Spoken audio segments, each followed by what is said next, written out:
Tuombe. Ya msikilizaji wangu, asante maana ufahamu wao unaongezeka sana, wanalijua neno katika jina la Yesu.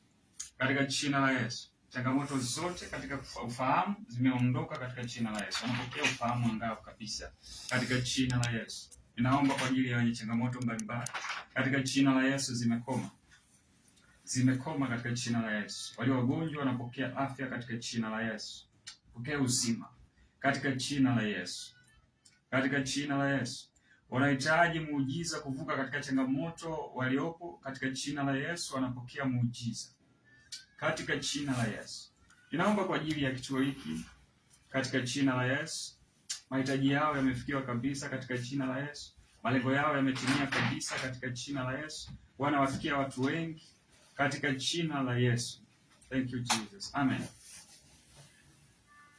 Amen. Basi tunaendelea na somo letu la Kristo na kanisa, yaani huduma. Kristo na kanisa au huduma. Kristo na kanisa au huduma. Na tulikuwa tunaangalia kwa muda mrefu kidogo, tulikuwa tunaangalia hivi vipawa vya huduma. Tulikuwa tunatazama vipawa vya huduma, na kipindi kilichopita tulikuwa tunaangalia wachungaji. Kipindi kilichopita tulikuwa tunatazama wachungaji. Wachungaji ni watu gani?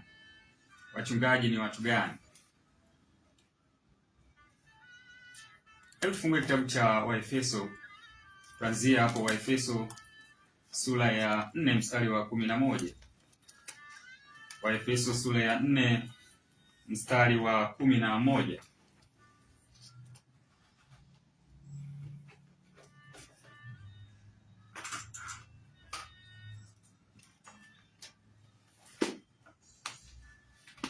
Waefeso sura ya 4 mstari wa 11.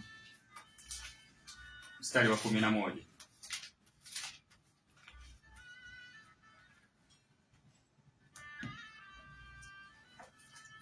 11 anasema, naye alitoa wengine kuwa mitume, na wengine kuwa manabii, na wengine kuwa wainjilisti, na wengine kuwa wachungaji na walimu. Kuwa wachungaji na walimu. Kwa hiyo tuliangalia haya maeneo yote. Tuliangalia mitume ni watu gani, tukaja tukaangalia manabii ni watu gani, lakini pia tukaangalia wainjilisti, wachungaji na walimu. Tuliwaangalia wote katika vipindi vilivyopita, na nilisema katika kipindi kilichopita kwamba uchungaji ni huduma muhimu sana katika kanisa. Uchungaji ni huduma muhimu sana, kwa sababu sema hatuwezi kutofautisha uchungaji na walimu. Uchungaji yaani mwalimu. Kwa hiyo uchungaji na walimu ni kitu kimoja. Ni kitu kimoja. Hakuna mchungaji ambaye sio mwalimu. Mchungaji anafanya kazi ya ualimu. Kwa hiyo tuliona huu ni muhimili wa huduma. Ni muhimili wa huduma. Kama huduma haina mchungaji na mwalimu, basi kuna changamoto. Ukuaji wake wa hiyo huduma utakuwa ni mgumu sana. Leo nataka tuangalie watu wengine ambao wapo katika huduma, mashemasi. Leo nataka tuangalie mashemasi. Mashemasi ni watu gani? Maana tunawafahamu mashemasi kwa kutokana na ufahamu ambao tumeukuta kwa namna ambavyo tunawafahamu mashemasi. Kwa sababu mtu ukimuuliza shemasi ni mtu gani, shemasi atakwambia ni mtu ambaye ni mhudumu ambaye anawahudumia watu kanisani, kuhakikisha kanisa limekuwa safi, kuhakikisha viti vimepangwa vizuri, kuhakikisha anawaonyesha watu sehemu za kukaa na vitu kama hivyo. Kwa hiyo shemasi ataishia hapo kuhesabu sadaka na vitu vingine. Lakini hasa mashemasi ni watu gani? Kwa mujibu wa Biblia, shemasi ni mtu gani? Ili ukichaguliwa kuwa shemasi ujue una wajibu wa kufanya kitu gani ndani ya huduma. Shemasi ni kitu gani? Ni mtu gani? Mbona hili neno shemasi? Shemasi ambalo limetumika katika Biblia, shemasi, lakini hili neno limetafsiriwa kutoka katika neno la Kiebrania neno la Kiyunani diakonos. Neno la Kiyunani diakonos. D I A K O N O S. Diakonos. Hili neno diakonos lenyewe lina maana ya mtumishi au mtu anayewahudumia wengine. Kwa hiyo sema mtumishi fulani hana tofauti na kusema shemasi fulani, ni kitu kimoja. Mtumishi na shemasi ni kitu kimoja. Mhudumu tunasema ni mhudumu. Unaona, kwa mfano kama wale hili neno linatumika kwa mfano kama wale tusema wale wahudumu wa baa. Wale wahudumu wa baa ni diakonos. Mhudumu ni mtu anayetoa huduma kwa watu wengine. Ni mtu anayetoa huduma kwa watu wengine, anayewahudumia watu. Kwa hiyo neno shemasi tafsiri nyingine maana yake ni mhudumu au mtumishi. Mhudumu au mtumishi. Angalia maeneo yaliyotumika Warumi 15:8. Tuanzie hapo tuangalie hili neno shemasi au diakonos. Warumi 15:8. Warumi 15:8 anasema, kwa maana anasema ya kwamba Kristo amefanyika mhudumu wa agano la kutahiriwa kwa ajili ya kweli ya Mungu, kusudi azithibitishe ahadi walizopewa baba zetu. Umeona hili, anasema Kristo amefanyika mhudumu. Kristo amefanyika mhudumu. Hili neno mhudumu ni neno diakonos ambalo ni sawa kabisa na neno shemasi. Kwa hiyo Kristo amefanyika shemasi wa agano jipya, amefanyika mhudumu, amefanyika mtumishi wa agano jipya, mhudumu wa agano jipya, shemasi au mtumishi wa agano jipya. Kwa hiyo Mtume Paulo anamwelezea Yesu Kristo kama mhudumu au mtumishi au shemasi, mhudumu au shemasi wa agano jipya, diakonos, neno shemasi. Angalia pia Mathayo 20:25 hadi 26. Mathayo 20:25 hadi 26 wametumia hili neno diakonos, shemasi au mhudumu. Shemasi au mhudumu. Mathayo 20:25 hadi 26 anasema lakini Yesu akawaita akasema, mwajua ya kuwa wakuu wa mataifa huwatawala kwa nguvu na wakubwa wao huwatumikisha, lakini haitakuwa hivyo kwenu, bali mtu yeyote atakayetaka kuwa mkubwa kwenu na awe mtumishi wenu. Kwa hiyo anasema mtu atakayetaka kuwa mkubwa kwenu na awe mtumishi wenu. Hilo neno mtumishi wenu ni neno diakonos au shemasi wenu au shemasi wenu. Kwa hiyo anazungumzia ukuu katika Injili. Ukuu wetu katika huduma ni kuwahudumia watu wengine. Kwa hiyo mtu mkuu katika huduma tunamtafsiri vipi kwamba huyu ni mtu mkuu? Ni mtu anayefanya kazi ya huduma, ni mtu ambaye anawahudumia watu wengine. Kwa hiyo anasema huyo ni mkuu kwa wengine. Kwa nini? Kwa sababu anafanya kazi ya huduma, anawahudumia watu wengine. Kwa hiyo na awe shemasi wenu na awe mhudumu wenu. Kwa hiyo shemasi haina maana ya mtu tu ambaye anafanya usafi kanisani, maana yake anamwonyesha wahudumu wote wa Injili. Mtu yeyote anayefanya kazi ya huduma ndani ya kanisa ni shemasi. Mtu yeyote anayefanya kazi ya huduma ndani ya kanisa ni shemasi. Angalia Marko 9:35 pia amerudia hii scenario ambayo anazungumza kwamba akaketi chini akawaita wale tenashara akawaambia, mtu atakayekuwa wa kwanza atakuwa wa mwisho kuliko wote na mtumishi wa wote. Atakaye kuwa wa kwanza atakuwa wa mwisho kuliko wote. Kwa hiyo atakaye kuwa wa kwanza atakuwa wa mwisho kuliko wote na mtumishi wa wote. Maana yake anazungumza unyenyekevu katika huduma, awahudumie watu wengine. Huyo ndo mtu atakaye kuwa wa kwanza katika ufalme wa Mungu. Maana yake huduma yake ataonekana ni mkuu. Anaposema atakuwa wa kwanza, maana yake anazungumzia ukuu wa huyo mtu. Ni yule ambaye atakuwa mtumishi wa watu wote, ambaye ni diakonos au shemasi. Diakonos au shemasi. Lakini pia limetumika katika, angalia Warumi 16 mstari wa kwanza na wa pili. Ametumia hili neno shemasi au diakonos.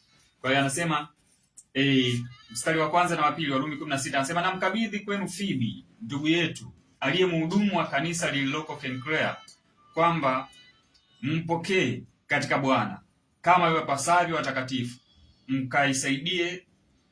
mkamsaidie katika neno lolote atakalohitaji kwenu, kwa sababu yeye naye amekuwa msaidizi wa watu wengi, akanisaidia mimi pia. Kwa hiyo Paulo anawaandikia Warumi barua waweze kumpokea Fibi, huyu ni mwanamke. Anasema huyu ni mhudumu, aliyekuwa shemasi, au aliyekuwa shemasi katika kanisa la Kenkrea. Kwa hiyo Fibi alikuwa ni mhudumu au shemasi, mwanamke kutoka kanisa la Kenkrea. Kwa hiyo anaenda kanisa la Rumi. Kwa hiyo Paulo anawapa barua ya recommendation kwamba huyu ni mtumishi, ametoka kufanya kazi ya huduma kanisa la Kenkrea, ili waweze kushirikiana naye.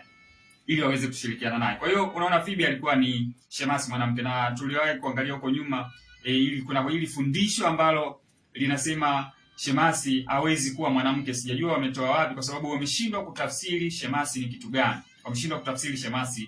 Lakini unaona hapa Paulo anasema kwamba Fibi alikuwa ni shemasi, amewahudumia watu wengi.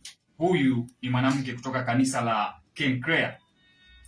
Kwa hiyo aina hii ya fundisho ambalo linasema wanawake hawawezi kuwa mashemasi ni kutokana na watu kutokuwa na ufahamu sahihi wa neno la Mungu, kwamba shemasi ni nani. Yesu Kristo mwenyewe alikuwa shemasi. Shemasi ni mtu yote anayefanya kazi ya huduma ndani ya kanisa. Tena utaona kwamba hawa wanawake hawakuwa tu mashemasi, si tu walikuwa mashemasi katika huduma. Tuliona pia wanawake walikuwa mitume. Kulikuwa kuna mitume wanawake. Kwa hiyo kuna mashemasi wanawake, kulikuwa kuna mitume wanawake, kulikuwa kuna wachungaji wanawake. Tuliona akina Priscilla alikuwa ni mchungaji mwanamke ambaye alikuwa anasimamia kanisa lililokuwa nyumbani mwake. Kwa mfano angalia Warumi 16 hii ambayo tulikuwa tunaisoma hapa, ambayo Fibi anatambulishwa kama shemasi, lakini pia katika context hiyo moja tunaona kuna hawa mitume ambao pia wametambulishwa. Angalia Warumi 16 mstari wa 7. Warumi 16 mstari wa 7 anasema, nisalimieni Androniko na Yunia, jamaa zangu waliofungwa pamoja nami, ambao ni maarufu miongoni mwa mitume, nao walikuwa katika Kristo kabla yangu. Kwa hiyo Paulo anawatambulisha hawa Androniko na Yunia ni wanawake hawa ambao ni jamaa zake, anasema wafungwa pamoja naye, lakini hawa ni mitume maarufu ambao wamekuwa katika Kristo kabla yake. Waliamini katika Kristo kabla hata ya Paulo mwenyewe wakafanya kazi ya Injili. Kwa hiyo hilo fundisho la kwamba hakuna mtume mwanamke, hakuna mchungaji mwanamke ni fundisho potofu ambalo linapaswa kupuuzwa. Watu wanahitaji kupata maarifa sahihi ya kuelewa hasa huduma ni kitu gani. Na ndio maana kuna hili somo linaendelea ili uweze kujua huduma ni kitu gani. Watu watoke katika hizo illusion na kuanza kumtumikia Mungu. Watu wana talent, watu wapo tayari, wana utayari, lakini wamekaa chini ya mwalimu ambaye hana maarifa. Ndio maana nimesema kwamba kama huduma haina mchungaji, haina mwalimu, haya ndio madhara yake makubwa ambayo yanatokea. Watu wanalishwa vitu vya ajabu, vitu visivyo na maana. Kwa hiyo kama kuna mwanamke ambaye alikuwa anahitaji kumtumikia Mungu na alikuwa amebanwa kutokana na aina ya fundisho alilokuwa nalo, kwa hiyo huu ni mwito wangu kwamba unahitaji kusimama na kwenda kufanya kazi ya huduma. Lakini pia tuendelee kuangalia neno diakonos. Angalia Wakorintho wa kwanza 3:5. Wakorintho wa kwanza sura ya 3 mstari wa 5. Wakorintho wa kwanza sura ya 3 mstari wa 5. Anasema, basi Apolo ni nani na Paulo ni nani? Anasema ni wahudumu ambao kwao mliamini, na kila mtu kama Bwana alivyompa. Ni wahudumu. Kwa hiyo anasema Apolo ni mhudumu, Paulo ni mhudumu. Kwa hiyo maana yake anasema Apolo ni shemasi na Paulo ni shemasi. Haina tofauti, ni maneno yale tu ambayo Kiswahili ndio kitatumia shemasi, lakini Kiunani ni neno moja diakonos. Iwe mhudumu iwe shemasi ni neno moja diakonos, ambalo lina maana ya mhudumu. Kwa hiyo Paulo anajitambulisha kama mhudumu au mtumishi. Kwa hiyo unaona Paulo tumemuona kule nyuma alikuwa mtume, alikuwa mzee wa kanisa, alikuwa mchungaji, alikuwa mwalimu, alikuwa mwinjilisti, na hapa anajitambulisha kama shemasi, kama mhudumu. Kwa hiyo anasema wao wote ni wahudumu wa Injili. Kwa hiyo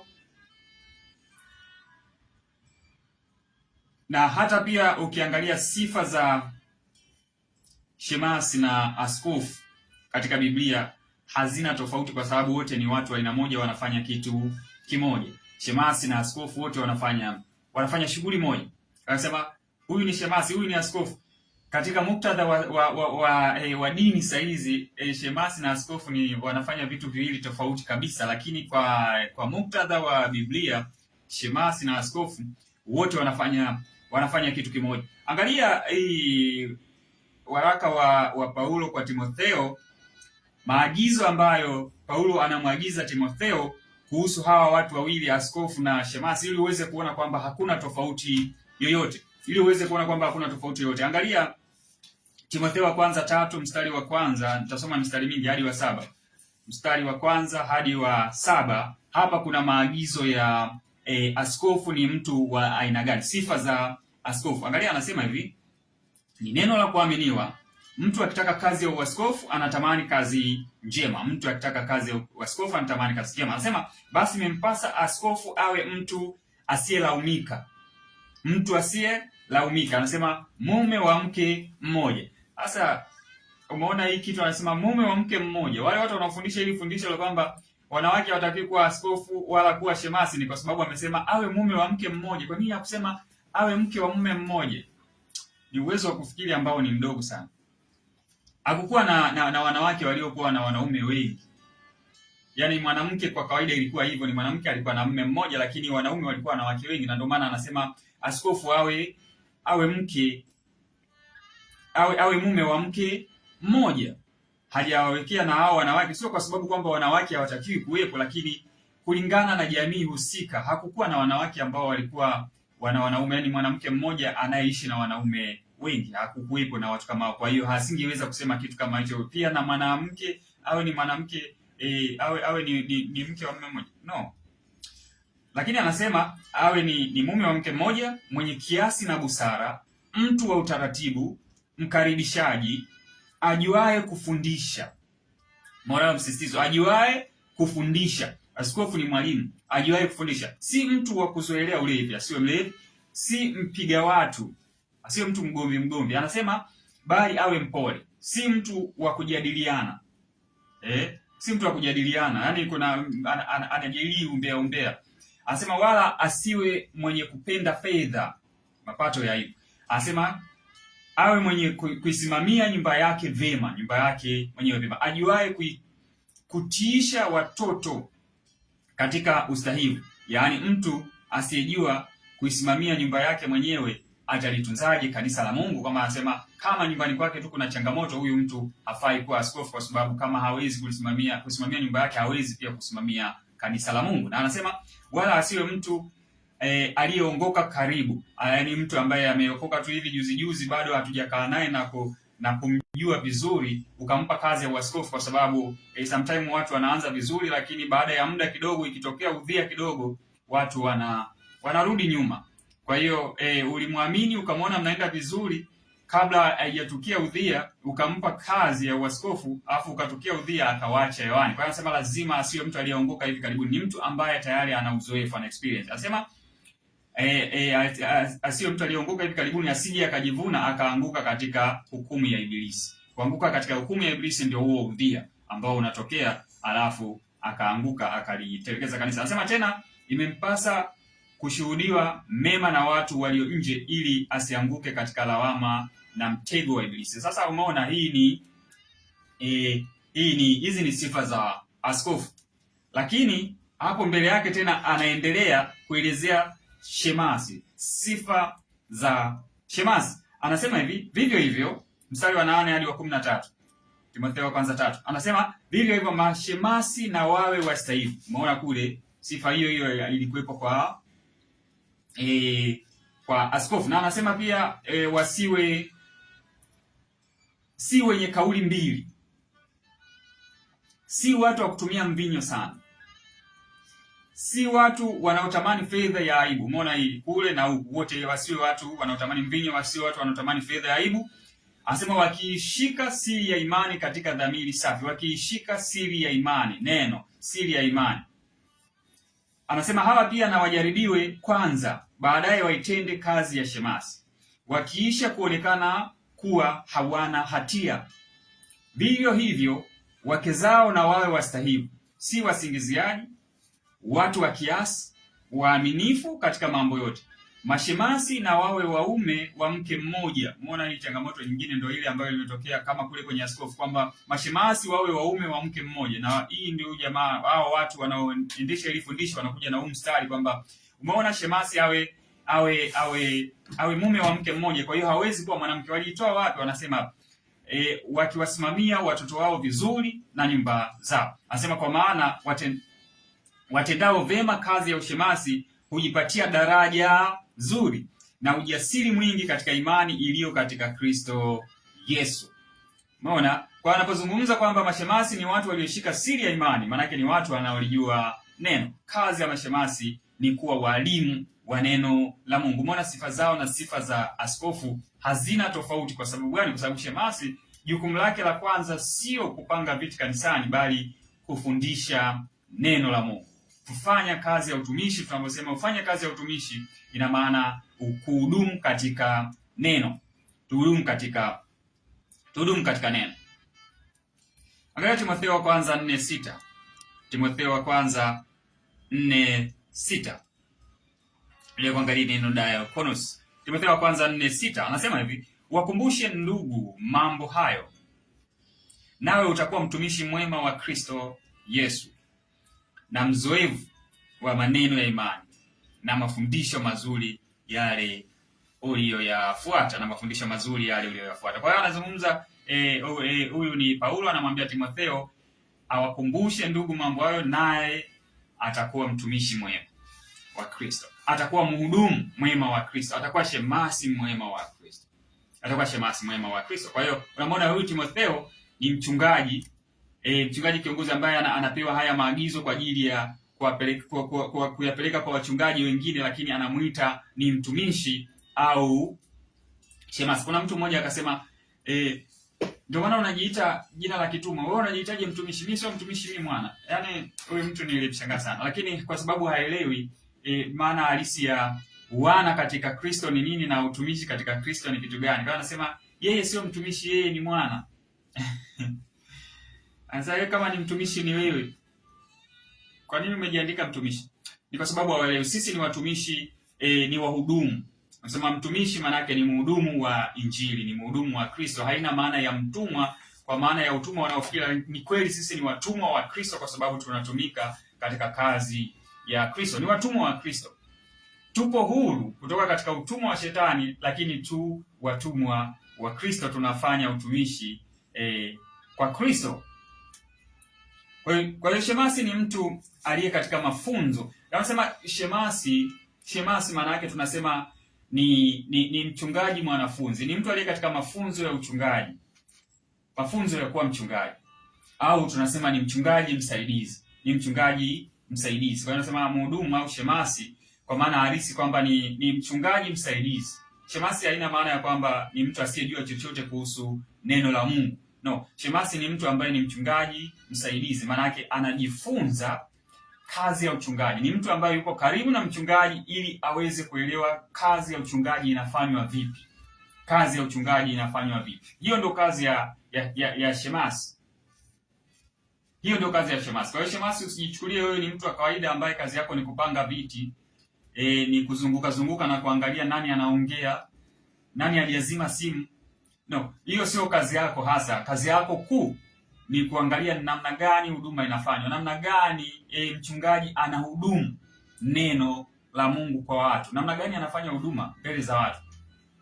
Hiyo ndio kazi ya shemasi. Ni mtu aliye karibu na mchungaji, ni mchungaji msaidizi ambaye anajifunza kazi ya uchungaji kwa ukaribu. Ni kama vile Yoshua alipokuwa karibu na Musa wakati wote. Akasema Yoshua ni shemasi wa Musa.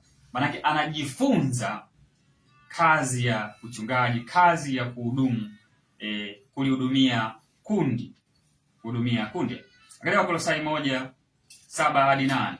Wakolosai 1:7 hadi 8.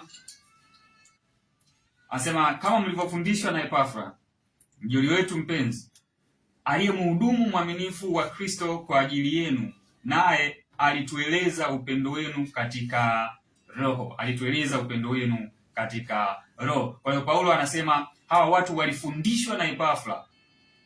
Epafra alikuwa ni mwalimu kwao hawa Wakolosai, aliwafundisha Epafra, alikuwa ni mwalimu wa neno la Mungu. Anasema ni mjoli wetu mpenzi, aliyemhudumu mwaminifu wa Kristo, mtumishi mwaminifu wa Kristo. Uaminifu wake uko wapi? Upo katika kuhudumu neno la Kristo, katika purity, katika uhalisia, katika kweli yote. Naye alitueleza upendo wenu katika roho. Kwa hiyo Epafra alimwambia Paulo upendo wa hawa wa Kolosai, na Paulo anasema huyu ni mhudumu mwaminifu wa Kristo Yesu, ni shemasi, diakonus, shemasi mwaminifu. Kwa hiyo Epafra alikuwa ni mwalimu wa neno. Kwa hiyo anasema shemasi ni mwalimu wa neno, mhudumu. Kwa hiyo hudumu wake ni katika neno la Mungu na sio kupanga vitu. Kwa hiyo anasema kama mlipofundishwa na Epafra kupanga vitu, no. Hawa kufundishwa kupanga vitu, walifundishwa kuhudumu neno la Mungu. Walifundishwa neno la Mungu. Aliwafundisha kuhusu Kristo. Uhudumu ni katika neno.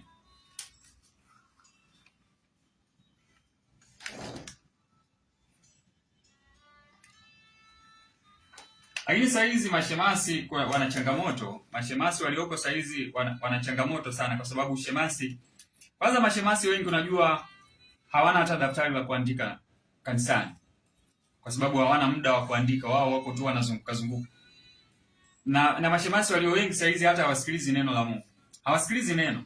Wao wako busy. Wale wengine ndio wako busy, wameshika vitambaa, wanaangalia nani ameanguka na mapepo waende wakambalishe kitambaa. Wengine wako nje, wapo kufukuza watoto waliokaa nje warudi ndani. Wengine yani hawana hata sehemu ya kuandika. Lakini kiuhalisia shemasi ni mtu ambaye anapaswa kuwa mchungaji msaidizi. Ni mchungaji msaidizi ambaye huyu sasa ni lazima aandike. Ni lazima achukue notes, kwa sababu anajiandaa kufanya kazi ya uchungaji. Utachunga nini? Utawafundisha nini watu ikiwa wewe mwenyewe uandiki? Wewe mwenyewe uko busy muda wote unazunguka tu. Sometimes hakuna hata kitu chochote kinachomfanya mtu azunguke, yuko anazunguka tu na kitambaa amekishika. Cha nini? Ni kwa sababu watu wamefundishwa vibaya. Kwa hiyo mtu akienda kanisani akiambia wewe ni shemasi, anajua mimi kazi yangu sasa ni kuzunguka na kutafuta wapi mapepo yamelipuka, niende nikawafunge watu na vitambaa, au nikawabebe watu kuwapeleka mbele walioanguka. No, hiyo sio kazi ya shemasi. Shemasi unapaswa ujifunze kuhusu Kristo, lijue neno la Mungu. Jifunze kuhusu Kristo. Uwe mbobevu wa neno la Mungu, kwa sababu una jukumu la kwenda kuwafundisha watu neno la Mungu. Angalia mfano wa mashemasi hawa ambao tunawaona katika kanisa la kwanza. Matendo ya Mitume sura ya 6 mstari wa kwanza hadi wa 7. Matendo ya Mitume sura ya 6 mstari wa kwanza hadi wa 7. Matendo ya Mitume. Tuangalie mfano wa hawa mashemasi wa kwanza. Angalia kanisa la kwanza lenyewe lilipokuwa linachagua mashemasi wao wa kwanza. Sura ya 6 kwanza mstari wa kwanza anasema hivi. Anasema hata siku zile wanafunzi walipokuwa wakiongezeka hesabu yao, palikuwa na manunguniko ya Wayahudi wa Kiyunani juu ya Waebrania, kwa sababu wajane wao walisahauliwa katika huduma ya kila siku. Wajane walisahauliwa katika huduma ya kila siku. Wajane wa Kiyunani. Na unajua hawa Wayahudi wa Kiyunani walikuwa na mchanganyiko, maana yake hawa Wayahudi na mchanganyiko wa Kiyunani walikuwa wanatengwa na wale ambao wao wanajiona ni Wayahudi pure. Sasa walikuwa wanawatenga hawa Wayahudi wa Kiyunani. Kwa hiyo kukawa kuna manunguniko ndani ya kanisa kwamba wao wanasahauliwa katika huduma. Watu wengine wanapewa mahitaji, kwa sababu kulikuwa kuna michango ambayo inachangwa na makanisa mbalimbali kwa ajili ya kuwahudumia hawa wajane. Lakini sasa wanasema wao walikuwa wanasahaulika. Inaonekana watu waliokuwa wanafanya hii distribution walikuwa ni wanawapendelea hawa wajane wa Kiyahudi, wanawaacha hawa wajane wa Kiyunani. Kwa hiyo anasema kukawa kuna manunguniko ndani ya kanisa. Kwa hiyo mitume wakaona nini? Anasema wale tenashara wakawaita jamii ya wanafunzi. Wakasema haipendezi sisi kuliacha neno la Mungu na kuhudumu mezani. Kwamba sasa hii jamii ya wanafunzi, kwamba hawa wanafunzi wao ambao walikuwa wamekuwa wamefika level fulani ambao sasa wakawaita kwamba jamani, sasa hii kuna changamoto. Kwa hiyo sisi hatuwezi tukaacha kuhudumu neno tukaenda kuhakikisha kwamba kila mjane amepata mgao wake. Haya mambo yatakuwa sio vema kwetu kufanya. Kwa hiyo wanasema hatuwezi kuacha neno na kuhudumu mezani. Basi ndugu, chagueni watu 7 miongoni mwenu walioshuhudiwa kuwa wema. Angalia hizi sifa za hawa mashemasi ambao mitume walikuwa wanazisema sifa zao, kwamba anasema wawe wema, wenye kujawa roho. Wenye kujawa roho, unazungumza katika kujawa roho kwa maana ya muamini, unasema muamini amejawa roho, maana yake tunazungumza utumishi, huduma anayoifanya. Huduma anayofanya, kwa sababu kila muamini ana Roho Mtakatifu, lakini unasema amejawa roho. Tunaiona wapi kwamba huyu mtu amejawa roho? Tunaiona wakati mtu anafanya kazi ya huduma. Tunaiona wakati mtu anahudumia watu, tunasema amejawa roho. Kwa hiyo wenye kujawa roho maana yake wanaofanya kazi ya huduma, ambao wako tayari kufanya kazi ya huduma. Unaona, wanajishughulisha na kazi ya huduma. Nasema wenye hekima, ili tuwaweke juu ya jambo hili, na sisi tutadumu katika kuomba na kulihudumia lile neno, kwamba sisi tubaki focus tu katika kuomba na kulihudumia neno, lakini kuwepo na watu wengine ambao watatake care ya hawa watu. Anasema neno hili likapendeza machoni pa mkutano wote, wakamchagua Stefano, mtu aliyejaa imani na Roho Mtakatifu. Kwa sababu Stefano amejaa imani na Roho Mtakatifu. Amejaa imani na Roho Mtakatifu. Alionaje hiyo? Ni katika huduma aliyokuwa anaifanya. Maana ni mtu alikuwa na bidii katika kufanya kazi ya huduma. Alikuwa na bidii katika kufanya kazi ya huduma. Anasema na Filipo na Prokoro na Nikanori na Timon na Palmena na Nikolao mwongofu wa Antiokia.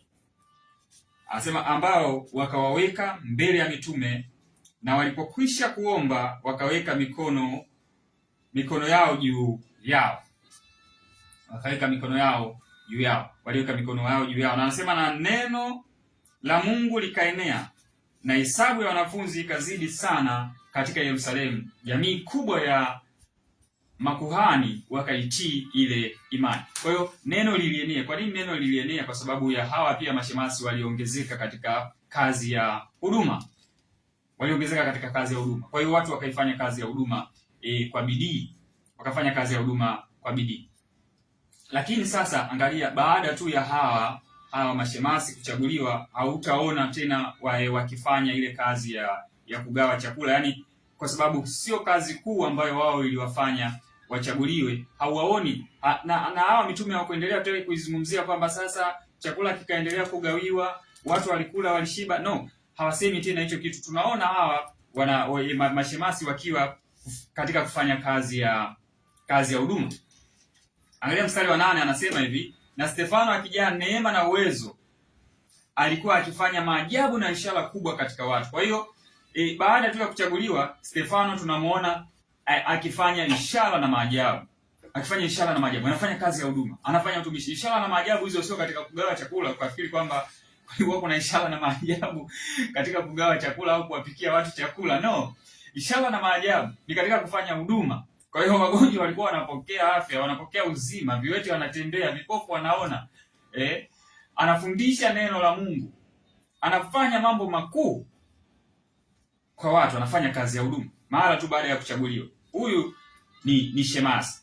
Kwa sababu gani? Kwa sababu nimekuambia shemasi ni mchungaji aliye katika mafunzo. Mchungaji aliye katika mafunzo. Kwa hiyo hawa walikuwa ni wachungaji walio katika mafunzo, na unaona kitu cha kwanza wanachokifanya nini? Wanahudumu katika neno.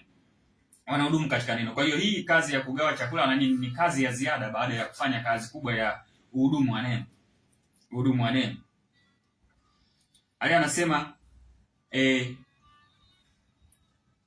lakini baadhi ya watu wa sinagogi lililoitwa sinagogi la Mahur na la Wakirene na la Waiskanderia na la wale wa Kilikia na Asia wakaondoka na kujadiliana na Stefano. Umeona hao watu waliondoka kwenda kujadiliana na Stefano kuhusu kile alichokuwa anafanya, neno alilokuwa anahubiri, kazi aliyokuwa anaifanya pale. Anasema lakini hawakuweza kushindana na hiyo hekima na huyo roho aliyesema naye. Kwa hiyo hao watu hawakuweza kushindana na Stefano kwa sababu alikuwa na uwezo mkubwa wa neno, alikuwa analijua neno. Huyu sio tu shemasi ambaye mmemwona tu kwamba huyu sasa anajua kucheza na watoto, anaweza akawafanya watoto watulie. No, alikuwa analijua neno. Na ndio maana nasema hawa watu hawakuweza kushindana naye kwa sababu wao walikuwa hawana neno, wanakuja kushindana na Stefano ambaye alikuwa anahudumu neno kwao.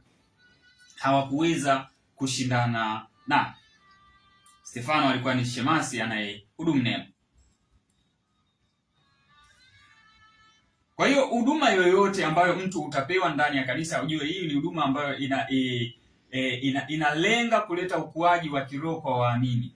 Ni huduma ambayo inapaswa ilenge kuleta ukuaji wa kiroho kwa waamini, ukuaji wa kiroho kwa waamini. Kwa hiyo huwezi ukasababisha ukuaji wa kiroho kwa waamini kama wewe mwenyewe hujakuwa kiroho, na ndio maana unaona sifa za hawa watu kuchaguliwa ni watu waliokuwa wamekuwa kiroho. Kwa hiyo shemasi, kwanza, ili awe shemasi ni lazima tuchague watu ambao wamekuwa kiroho, watu ambao wanaweza wakafanya kazi ya huduma, wakawahudumia watu. Huyo ndio tunasema huyu ni shemasi ndani ya kanisa, lakini sio tu mtu yeyote yule kwamba huyu ni mama mtu mzima watu watamheshimu. No, issue sio kwamba watu watamheshimu. Tunahitaji mtu ambaye amekuwa kiroho, ambaye analijua neno la Mungu, ambaye atahudumu neno la Mungu. Kwa sababu shemasi atasema kwamba shemasi atadili na changamoto za watu. Changamoto za watu utadili nazo vipi kama huwezi kuwa una neno la Mungu, kama huna neno la Mungu? Kwa sababu changamoto ndani ya kanisa hatuzitatui kwa hekima yako wewe binafsi ya kwamba mimi ni mtu mzima nimeishi miaka mingi. No, tunatatua kulingana na neno la Mungu linasemaje. Hekima ya Mungu katika hilo jambo ikoje? Kwa sababu unapopeleka suluhu kwa watu unapeleka hekima ya Mungu katika hilo eneo. Mungu anasemaje? Sio opinion yako wewe binafsi. Unasema nini? Kwa hiyo tunamwona Stefano namna ambavyo alifanya. Na baada ya hapo ukija sura ya 8 tunakuja kumwona Filipo akifanya kazi ya huduma, na kule nyuma tulikuwa tunaangalia wainjilisti, tulimuona Filipo mwinjilisti. Maana baada ya hapo, baada ya kuchaguliwa, waliendelea kufanya kazi ya huduma. Na wale watu wengine waliotajwa pamoja nao hatuwaoni tena wakiendelea kutajwa, kwa sababu hawakuwa serious katika kufanya kazi ya huduma. Hatuoni huduma yao kubwa, kwa sababu kama wao walijikita tu katika kugawa chakula, na ndio maana unaona wamepotea kabisa, hawazungumziwi tena. Lakini hao wengine wanazungumziwa, walifanya kazi ya huduma. Unaona Filipo anaenda Samaria, mji mzima unaokolewa kupitia shemasi Filipo, mji mzima unaokolewa. Anasema Filipo mwinjilisti, Filipo mhudumu wa Injili, shemasi ambaye amefanya mambo makubwa,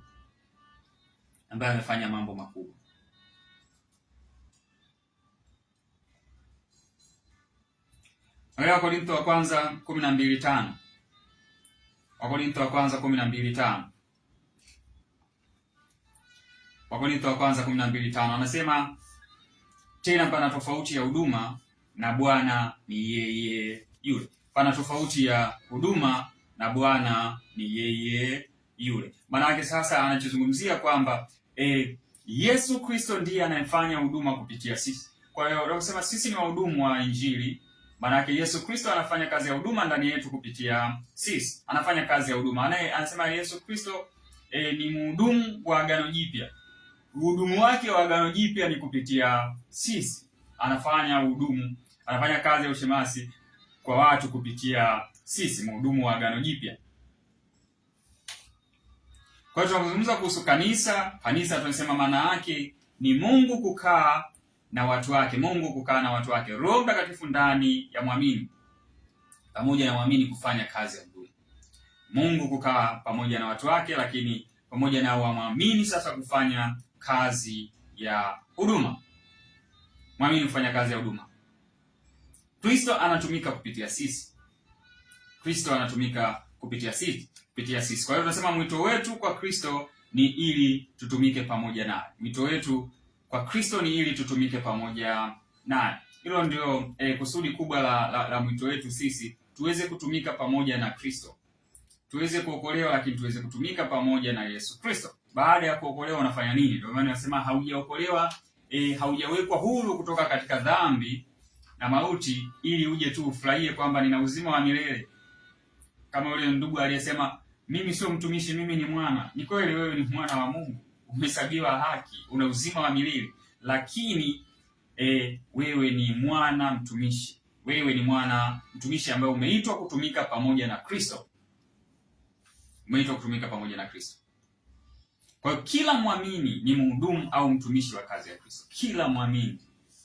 Kila mwamini. Hakuna mtu ambaye anasema mimi sio mtumishi. Mimi sio mtumishi, bora nyinyi watumishi. Kwa hiyo kanisa ni watu walioitwa kwa kusudi maalum la kufanya huduma. Watu walioitwa kwa kusudi maalum la kufanya huduma. Wanasema tumetengwa, sisi ni watakatifu. Utakatifu wetu ni nini? Utakatifu wetu ni nini? Au kutengwa kwetu ni nini? Anasema mtakatifu ni mtu aliyetengwa kwa kusudi maalum. Kusudi maalum letu ni nini? Yaani kusudi maalum la kanisa ni nini? Ambalo hilo ni tofauti na watu wengine wa mataifa kwamba hawawezi wakafanya hilo kusudi. Ni kwa sababu sisi tunafanya kazi ya huduma. Hiyo ndo utakatifu wetu, na hiyo ndo maana halisi ya kutengwa kwa ajili ya Kristo. Tumetengwa kwa ajili ya Kristo, maana tufanye kazi ya huduma. Tufanye kazi ya huduma. Angalia Waefeso 2:18 hadi 22.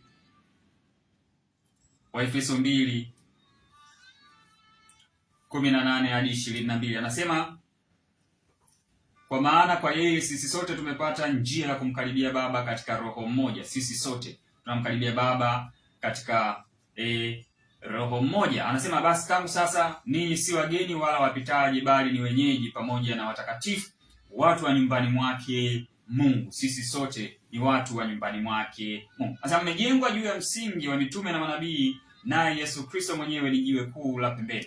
Katika yeye jengo lote linaungamanishwa vema na kukua hata liwe hekalu takatifu katika Bwana. Katika yeye ninyi nanyi mnajengwa pamoja kwa maskani ya Mungu katika roho. Ninyi nanyi mnajengwa pamoja kwa maskani ya Mungu katika roho. Kwa hiyo Mungu anaishi ndani yetu. Tunaishi. Anasema sisi ni wenyeji pamoja na Mungu, sio wageni wala wapitaji. Anazungumza kuhusu familia, ambayo hii ni familia. Kwa hiyo sisi wote tunafanya jukumu la familia, ambayo ni huduma, utumishi mbele za Kristo. Kwa hiyo usione kujiita wewe ni mtumishi. Wewe ni mtumishi. Ukikuita mtaani mtumishi, mtu anaona aibu. Umeitwa kwa ajili hiyo. Yaani hata usipotaka kuja identify na hilo neno mtumishi, wewe ni mtumishi by default. Wewe ni mtumishi. Kwa hiyo Yesu Kristo mwenyewe jiwe kuu la pembeni, ambao unamaanisha ni ukuta unaounganisha hili hekalu. Ukuta unaounganisha hili jengo. Ukuta unaounganisha hii maskani, hii nyumba. Waamini pamoja na Mungu kufanya makazi pamoja kama familia moja. Kwa hiyo tunafanya huduma. Kwa nini tunafanya huduma? Kuna mtu aliniuliza swali Jumapili kwamba tulikuwa tunazungumza kuhusu thawabu. Sasa kwa tunafanya huduma ili niweze kupata thawabu. Nikamwambia no. Yaani thawabu ipo tu pale kwa sababu anasema Mungu sio dhalimu hata asahau kazi yenu, lakini tunafanya hii kazi ya huduma kwa sababu ni kazi ya familia. Kuwe na thawabu usio na thawabu, tunafanya hii kwa sababu ni kazi ya familia. Roho wa Mungu yuko ndani yetu. Tumeitwa kwa ajili hiyo, kwa ajili ya utumishi. Tumeitwa kwa ajili ya utumishi. Lazima tufanye kazi ya huduma. Yaani uwezi ukawa tu upo casual. Yaani ufanye chochote ndani ya. Uliona kuna maana gani kwako kuokolewa ikiwa uwezi kufanya kazi ya huduma? Kwa hiyo hekalu kwa Wayahudi lilikuwa ni eneo la ibada, eneo ambalo Mungu anaishi, eneo ambalo wao hukutana au hukusanyika pamoja. Lakini saa hizi maana yake eneo la ibada, eneo ambalo Mungu anaishi ni ndani ya muamini, ni ndani yako. Kwa tunazungumzia eneo la ibada, eneo ambalo Mungu anaishi, eneo ambalo wewe mwanadamu na Mungu anakutana ni ndani ya muamini kupitia Roho Mtakatifu. Kwa hiyo Mungu anaishi ndani yako. Mungu anaishi ndani yako. Unapaswa kufanya kazi ya huduma. Unapaswa kufanya kazi ya utumishi. Mungu hajaje ukaa ndani yako tu ili ukae tu ujifeel good kwamba niko na Mungu ndani yangu, lakini anahitaji utumike pamoja naye. Anahitaji kutumika kupitia wewe. Anahitaji utumike pamoja naye, atumike kupitia wewe. Atumike kupitia wewe.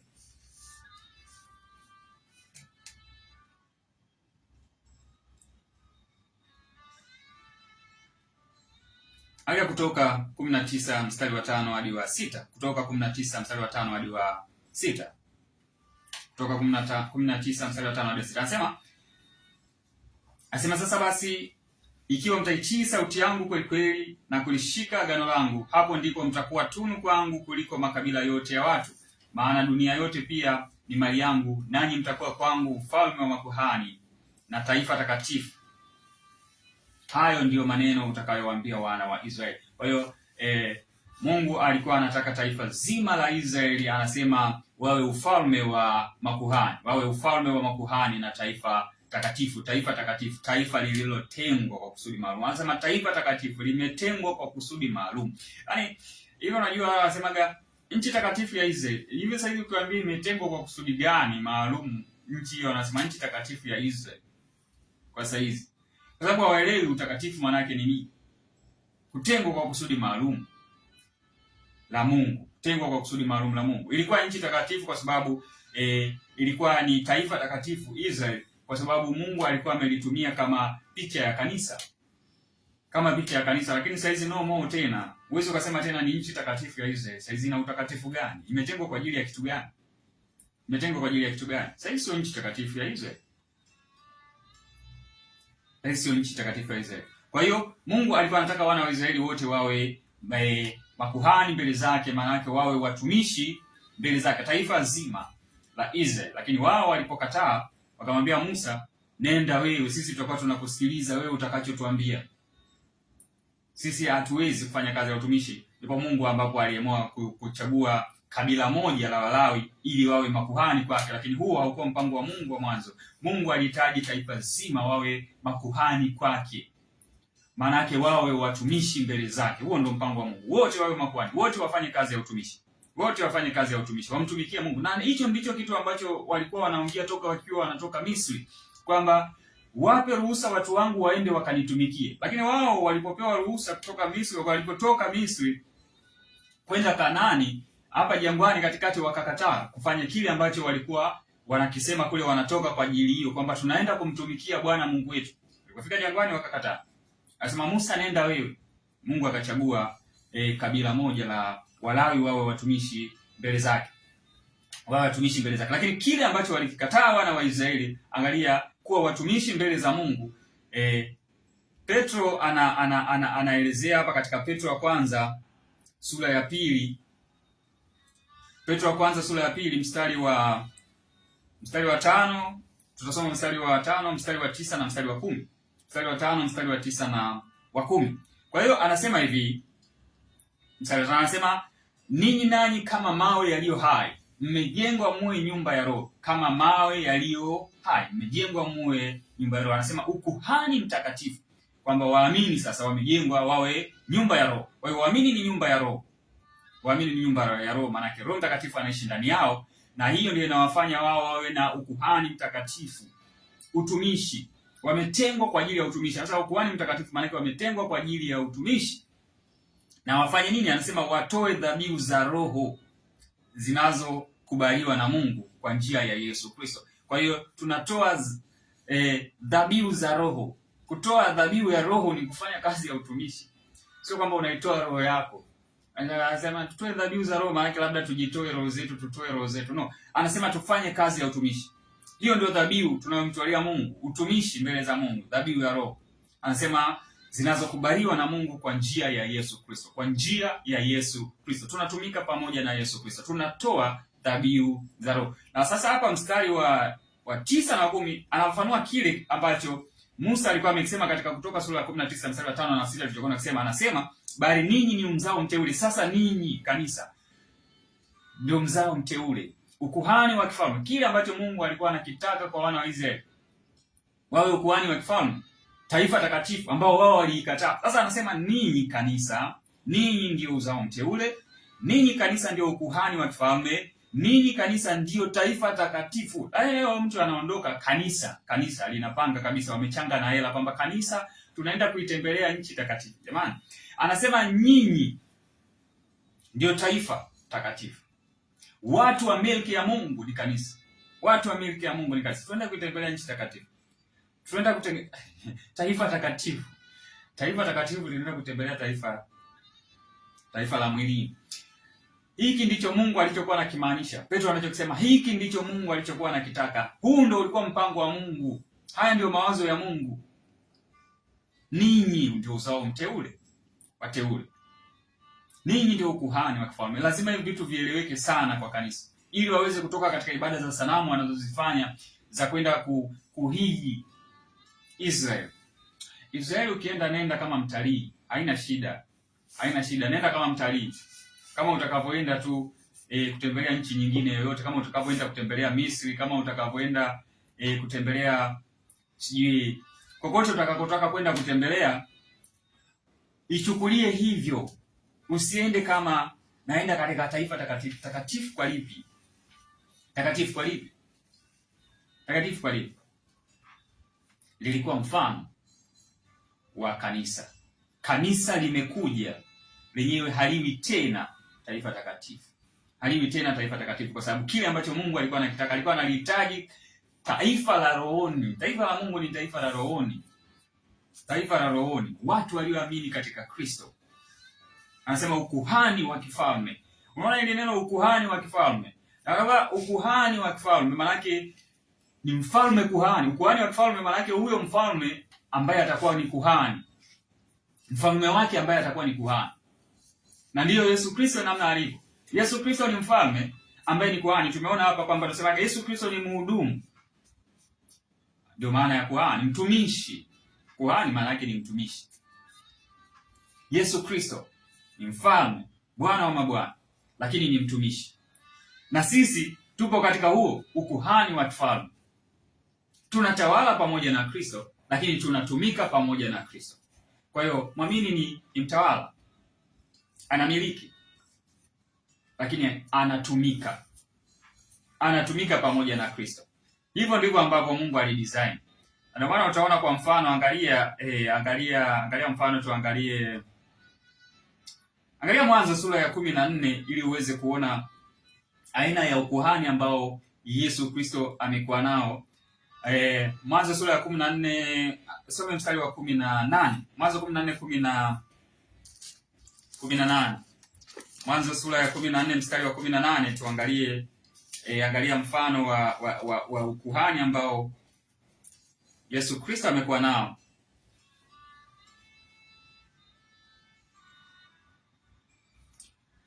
Anasema, hebu tuanze mstari wa 17. Anasema hivi: Abraham aliporudi kutoka kumpiga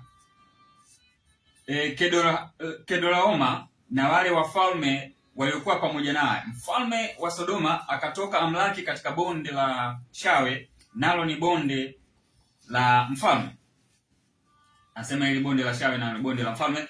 Mstari wa 18 anasema, na Melkizedeki mfalme wa Salemu akaleta mkate na divai, naye alikuwa kuhani wa Mungu aliye juu sana.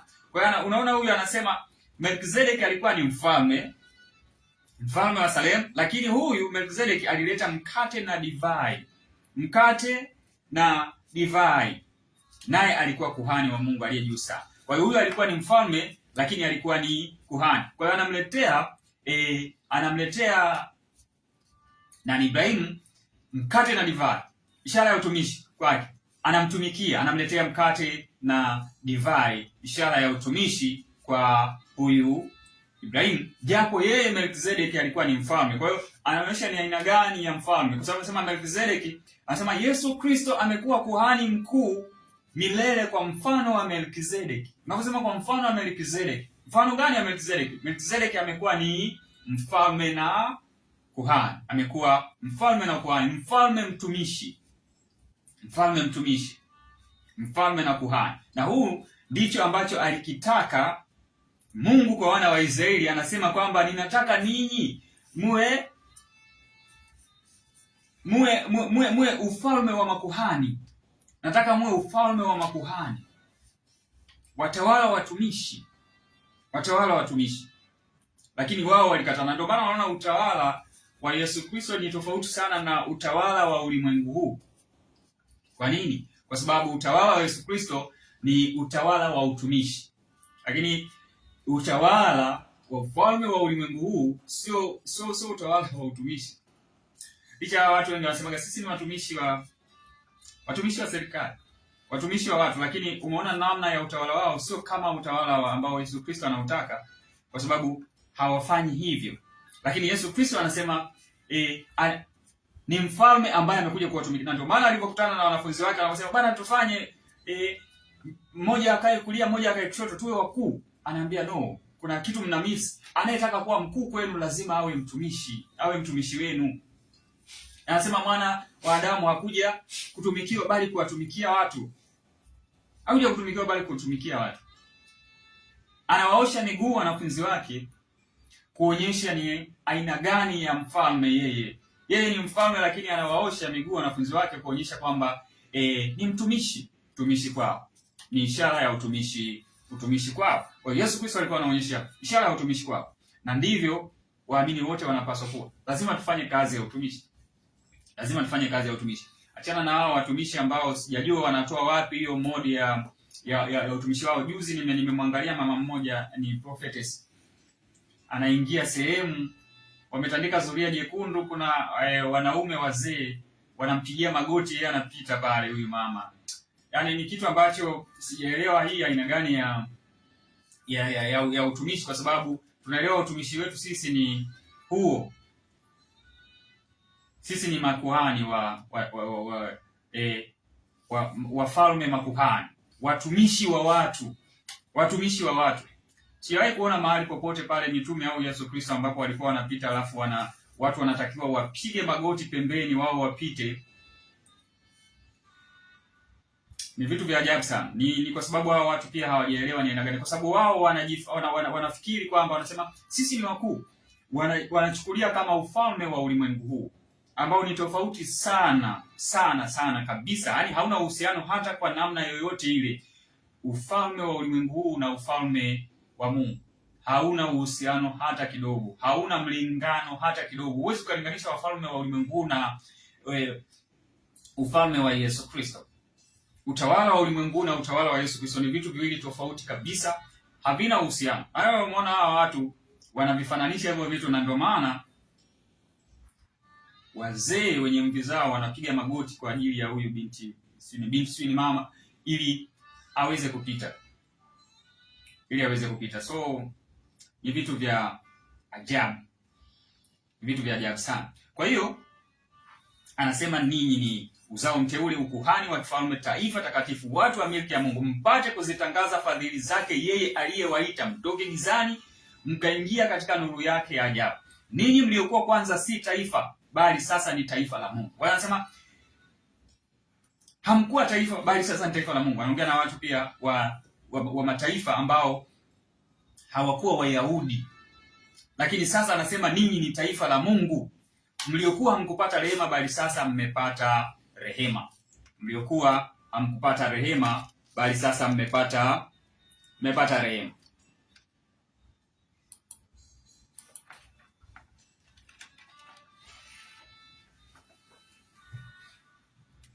Taifa la Mungu, mmepata rehema. Kwa hiyo ukuhani ni utumishi katika nyumba ya Mungu. Nyumba ya Mungu, hekalu la Mungu, ni kila mtu anayemwamini Yesu Kristo.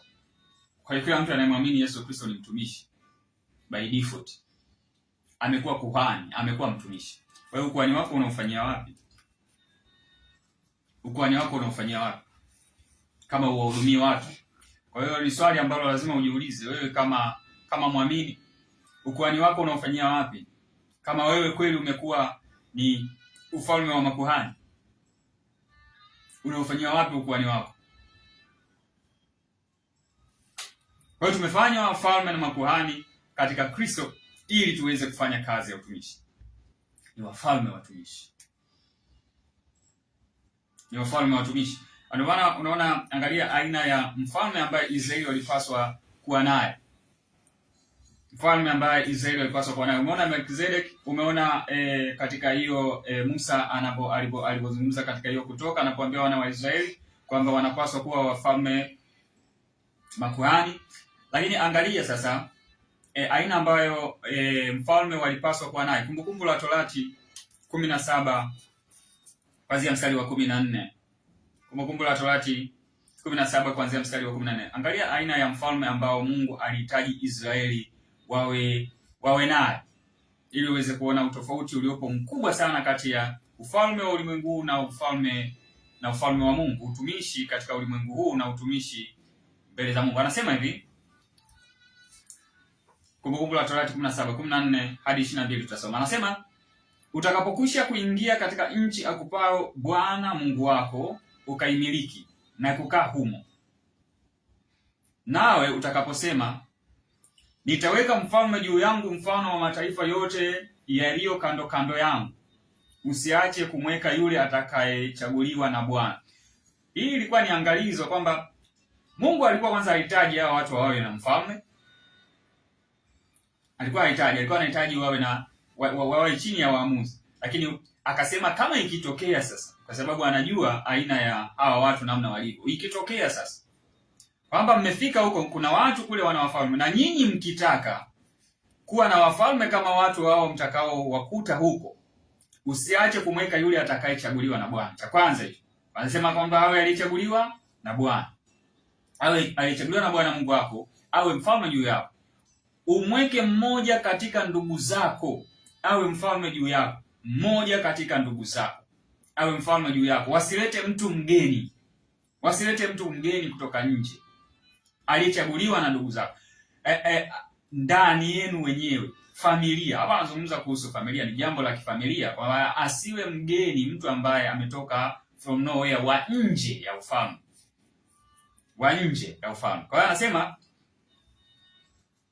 lakini pia anasema umweke mmoja katika ndugu zako awe mfalme juu yako. Usimtawaze mgeni juu yako. Msisitizo, usimtawaze mgeni juu yako ambaye si ndugu yako. Anasema ila asifanye farasi wake kuwa wengi. Huyo mfalme mtakayemchagua asifanye farasi wake kuwa wengi, wala asiwarudishe watu Misri. Anazungumza farasi wake kuwa wengi, anazungumza mamlaka, utawala wa kidunia, nguvu za ulimwengu huu. Asifanye jeshi kubwa. Anazungumza farasi wake kuwa wengi, jeshi, utawala wa ulimwengu huu. Maana nguvu zake hazitakuwa katika ulimwengu huu, vitu vya ulimwengu huu. Na anasema wala asiwarudishe watu Misri, ibada za sanamu.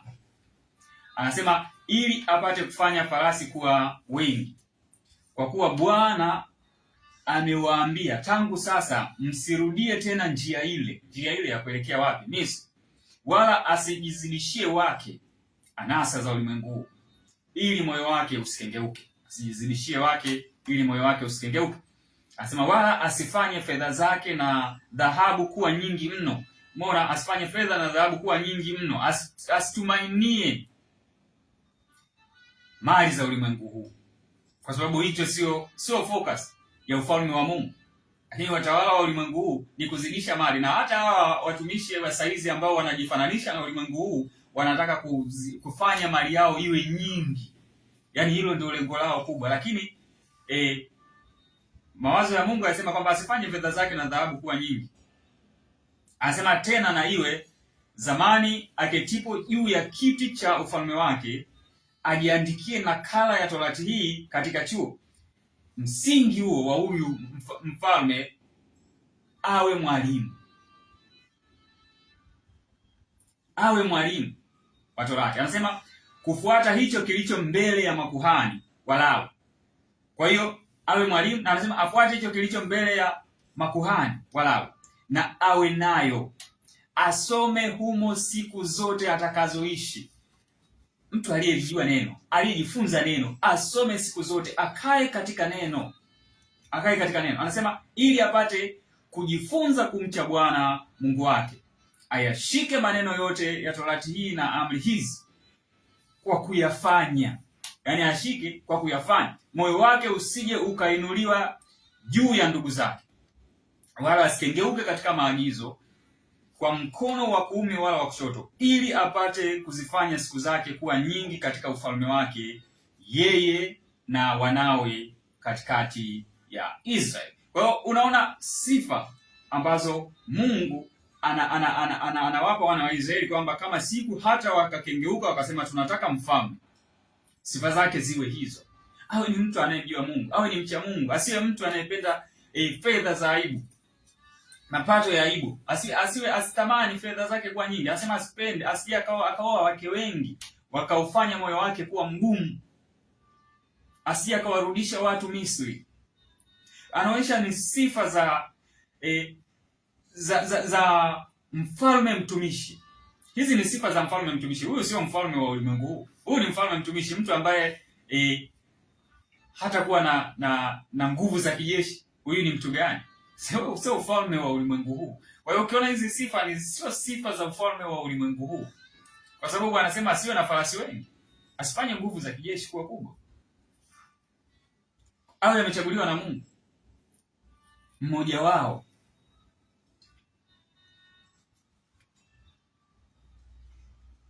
Kwa hiyo Israeli wakahitaji mfalme kama watu wa mataifa, wao wakapata mfalme asiye mtumishi.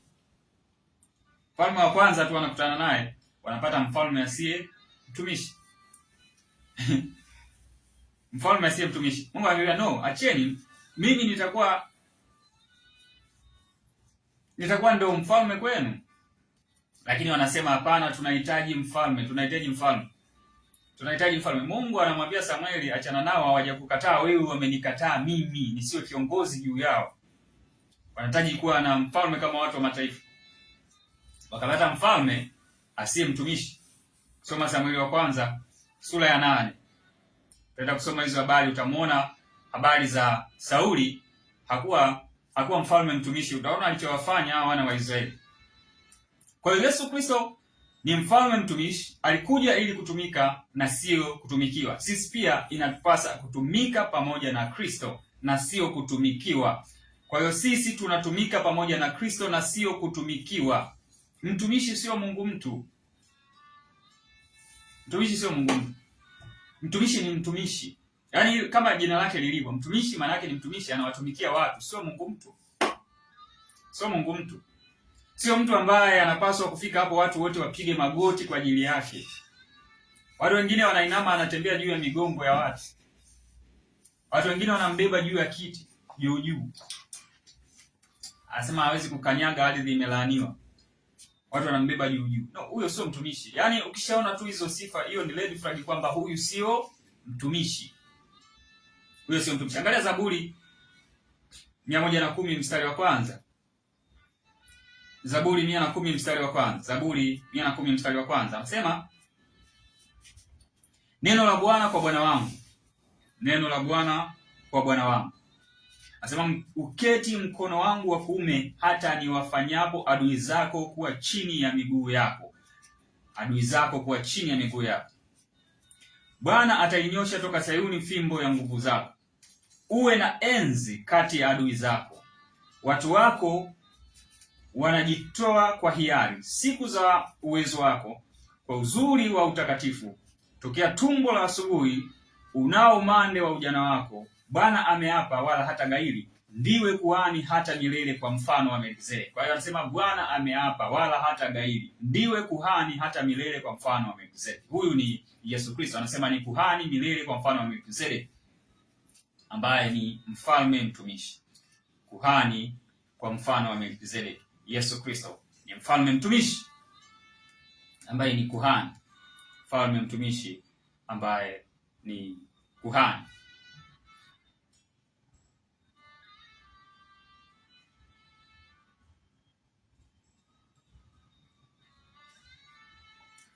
Kipengele kingine ambacho nataka tuangalie, hicho ni tulikuwa tunaangalia mashemasi au wahudumu au watumishi, na nafikiri umeelewa kwamba sisi ni wahudumu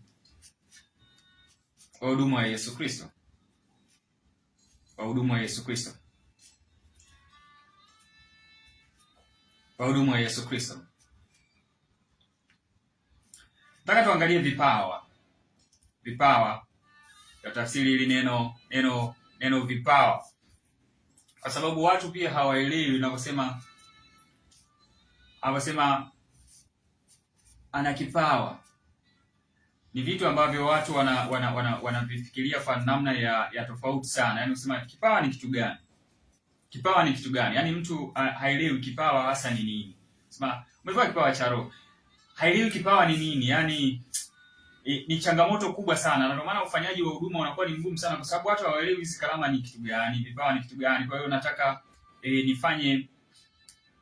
nitoe clarification baadhi ya maeneo ambayo nafikiri yanahitaji clarification ya zaidi, ili watu waweze kufanya huduma katika uhuru wa kufanya kazi ya huduma, waweze kuelewa, wafanye huduma katika ubora ule ambao ulipaswa wafanye. Turudi ile Waefeso sura ya 4, kabla ya ule mstari wa 11 ambao tumeusoma.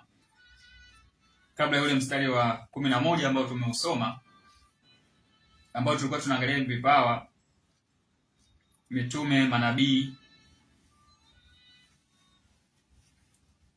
manabii, injilisti, wachungaji, walimu. Anasema hivyo usema, Waefeso 4 kuanzia mstari wa 8, anasema hivyo usema, alipopaa juu aliteka mateka, akawapa wanadamu vipawa.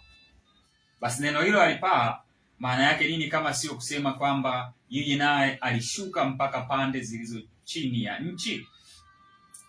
Naye aliyeshuka ndiye yeye aliyepaa juu sana kupita mbingu zote, ili avijaze vitu vyote. Anasema alipopaa juu aliteka mateka. Tulisema kwamba hii inaelezea kufufuka kwa Yesu Kristo. Kupaa juu maana yake kufufuka kwa Yesu Kristo kutoka kwa wafu, na akawapa wanadamu vipawa. Tuliangalia katika ile Zaburi 68, tuliona kwamba aliyepewa vipawa ni Yesu Kristo, lakini Paulo anakuja kusema kwamba alipopaa juu akawapa wanadamu vipawa, lakini kule anasema alipaa juu amepewa vipawa, amepewa karama Yesu Kristo. Kwa hiyo hizi karama tulisema zipo katika Yesu Kristo. Karama zipo katika Yesu Kristo. Aliyepewa ni Yesu Kristo, alipewa kwa ajili ya watu. Kwa hiyo Paulo anasema kwamba akawapa wanadamu vipawa kwa sababu aliyepewa, alikuwa na nukuu kutoka Zaburi 68, lakini aliyepewa ni Yesu Kristo, sio kwa ajili yake, alipewa kwa ajili ya watu. Kwa hiyo maana hapa Paulo amesema tu moja kwa moja kwamba alipopaa juu aliteka mateka, akawapa wanadamu vipawa. Hajasema alipewa vipawa kwa sababu aliwapa wanadamu vipawa. Vipawa vilikuwa katika Yesu Kristo. Yeye ndiye aliyepewa vipawa na akawapa wanadamu vipawa. Kwa hiyo vipawa maana yake ni matokeo ya kazi ya Yesu Kristo. Vipawa maana yake ni matokeo ya kazi ya Yesu Kristo. Ni matokeo ya kufa, kuzikwa na kufufuka kwa Yesu Kristo. Ni matokeo ya kazi timilifu ya msalaba. Vipawa ndani ya mtu ni matokeo ya kile Kristo alichokifanya. Kwa tunazungumza kwamba nasema huyu atakuwa hana hicho kipawa. Kwa nini hana hicho kipawa? Kwa sababu kipawa ni matokeo ya kazi ya Kristo, sio matokeo ya mtu binafsi. Anasema sio lazima wote tuwe na hicho na kipawa. Anasema kipawa au karama, maana yake kipawa na karama ni kitu kimoja. Anasema sio lazima wote tuwe tuna karama ya uchungaji. Sio lazima wote tuwe tuna karama ya unabii. Hiyo sio wewe. Sio matokeo ya juhudi zako binafsi. Ni matokeo ya kazi ya Kristo aliyoifanya. Ni matokeo ya kazi ya msalaba. Kile Kristo alichokifanya, wewe huna uwezo wa kukibatilisha. Nasema sio wote lazima tuwe nacho. Ana alikwambia kazi ya Kristo. Kila aliyemwamini Kristo anapokea matokeo ya kazi ya Kristo aliyoifanya ndani yake. Kila aliyemwamini Kristo anapokea matokeo ya kazi ya Kristo aliyoifanya. Ni either utake kutumia au wewe uamue kutotaka kutumia, au either uamue kuwa mjinga mwenyewe kwa makusudi. Lakini karama au vipawa sio matokeo ya juhudi zako binafsi. Karama au vipawa sio matokeo ya wewe kufunga. Sio matokeo ya wewe kuwekewa mkono na baba yako wa kiroho. Ni matokeo ya kazi ya Kristo aliyoifanya. Utawekewa mikono na baba yako wa kiroho, tunasema ni kuchochea tu hiyo karama ambayo tayari iko ndani yako. Ni kukumotisha, kukuhamasisha ili uweze kufanya kazi. Ili hivyo vipawa vilivyo ndani yako viweze kuwa active, viweze kufanya kazi. Lakini hiyo sio matokeo ya juhudi yako binafsi. Mwana hili neno alipopaa juu aliteka mateka, akawapa wanadamu vipawa. Hili neno vipawa ni neno doma la Kiunani, doma, D-O-M-A, doma, ambalo lina maana ya zawadi. Kwa hiyo alipopaa juu akawapa wanadamu zawadi, lakini tunasema hii zawadi ambayo inahusisha zaidi tabia ya mtoaji,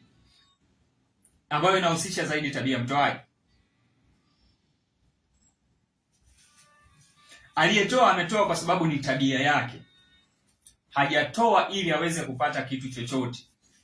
Yaani inahusisha tabia ya huyo mtoaji. Huyu mtoaji, hii doma, manake huyu mtu anatoa hiki kitu pasipo kutarajia chochote kutoka kwa mtu anayempa hii zawadi. Tunaisema kwamba pasipo kutarajia chochote, ni tabia ya mtoaji. Kwa hiyo karama sio kwa sababu yako wewe, lakini ni kwa sababu ya tabia ya mtoaji. Ameamua kutoa karama kwa watu, ameamua kutoa karama. Karama zipo katika Roho, zipo katika Roho Mtakatifu. Aliyepewa karama ni Yesu Kristo. Kwa hiyo hivi vitu vipo ndani ya kila aliyemwamini Kristo. Hivyo vyote tulivyovisema hapo,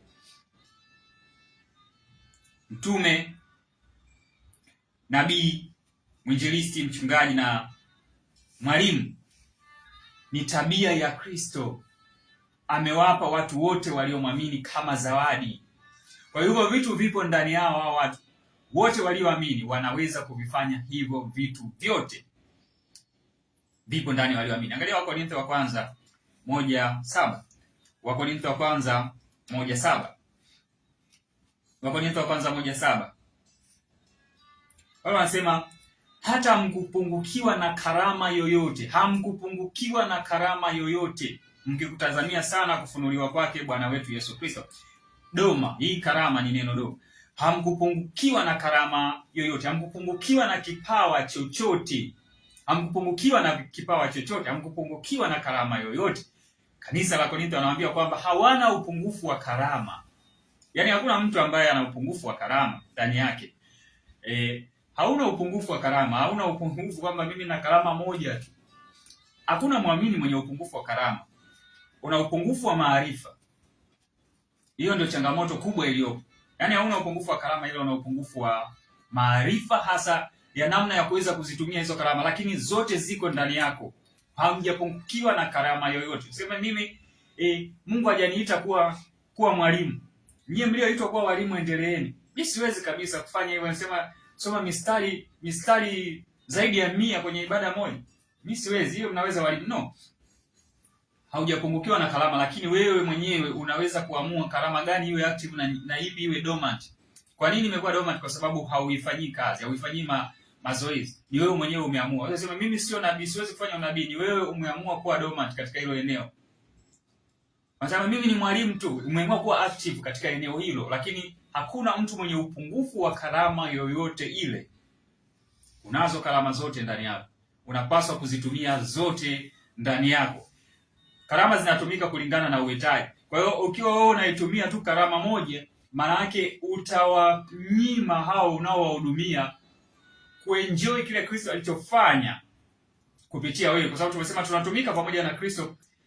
Kristo anafanya utumishi kupitia sisi. Kwa hiyo kama utatumia tu karama moja, hasa mimi ni mwalimu tu, hutumii karama zingine zozote, maana yake kusanyiko, kundi lako, watu walio chini yako, unawanyima kuweza kuenjoy kile Kristo alichokifanya kwa ajili yao. Lazima utumie karama zote ili watu waweze kuenjoy kile Kristo alichofanya kwa ajili yao. Kristo anataka kutumika kupitia wewe. Mwache Kristo atumike, mruhusu Kristo atumike kupitia wewe. Zionyeshe karama zote, fanye zote ziwe active. Fanya mazoezi ya rohoni, kwa sababu tunasema sana fanyaje ziwe active. Tunasema vitu vya rohoni vinahitaji kufanya mazoezi ya rohoni. Fanya mazoezi. Yaani haviji tu ukaviona tu vinatumika pasipokuwa mtu wa kufanya mazoezi. Hili neno doma tunasema linafunua moyo wa mtoaji. Neno doma linafunua moyo wa mtoaji. Linafunua moyo wa mtoaji. Mtoaji katoa kwa kupenda kwake mwenyewe. Doma inafunua moyo wa mtoaji. Mtoaji katoa kwa kupenda kwake mwenyewe. Kwa hiyo vipawa maana yake ni karama ya Mungu. Karama ya Mungu. Karama inapatikana bure kabisa. Kusema karama maana yake ni kitu kinachopatikana bure kabisa. Ni zawadi kwa kumwamini Kristo. Zawadi ambayo mtu anapewa kwa kumwamini Kristo ni tools ambazo kwa jukumu tulilonalo ambalo tunatakiwa tufanye pamoja na Kristo, lazima uwe na vitendea kazi ambayo ndio hizi karama. Kwa hiyo unapomwamini tu Kristo unapokea hii karama, unapokea hizi karama kwa sababu hizi ni tools ambazo lazima uwe nazo ili tuweze kufanya kazi ya huduma pamoja. Ni lazima uwe nazo. Zote ziko ndani yetu. zote ziko ndani yetu. Angalia Matendo ya Mitume 2:38. Matendo ya Mitume 2:38 anasema, Petro akawaambia, tubuni mkabatizwe kila mmoja kwa jina lake Yesu Kristo mpate ondoleo la dhambi zenu, nanyi mtapokea kipawa cha Roho Mtakatifu. Mpate ondoleo la dhambi zenu, nanyi mtapokea kipawa cha Roho Mtakatifu. Anasema kipawa cha Roho Mtakatifu, nimeambia kipawa ni Roho Mtakatifu. Kipawa ni Roho Mtakatifu. Kipawa cha Roho Mtakatifu ni kipawa ambacho ni Roho Mtakatifu mwenyewe ndani yako. Hicho ndicho kipawa. Roho Mtakatifu ndani yako. Umeona neno kipawa ni neno la Kiyunani dorea. Dorea, D-O-R-E-A. Dorea.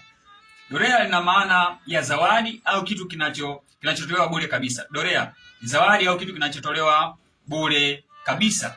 Hili neno linatokana na neno la Kiebrania chinam. Neno la Kiebrania chinam, C-H-I-N-N-A-M. C-H-I-N-N-A-M. Chinam, ambalo hili neno chinam sasa. Neno chinam linatokana na neno jingine la Kiebrania ambalo ni chen. Chen ambalo lina maana ya neema. Chen maana yake ni neema.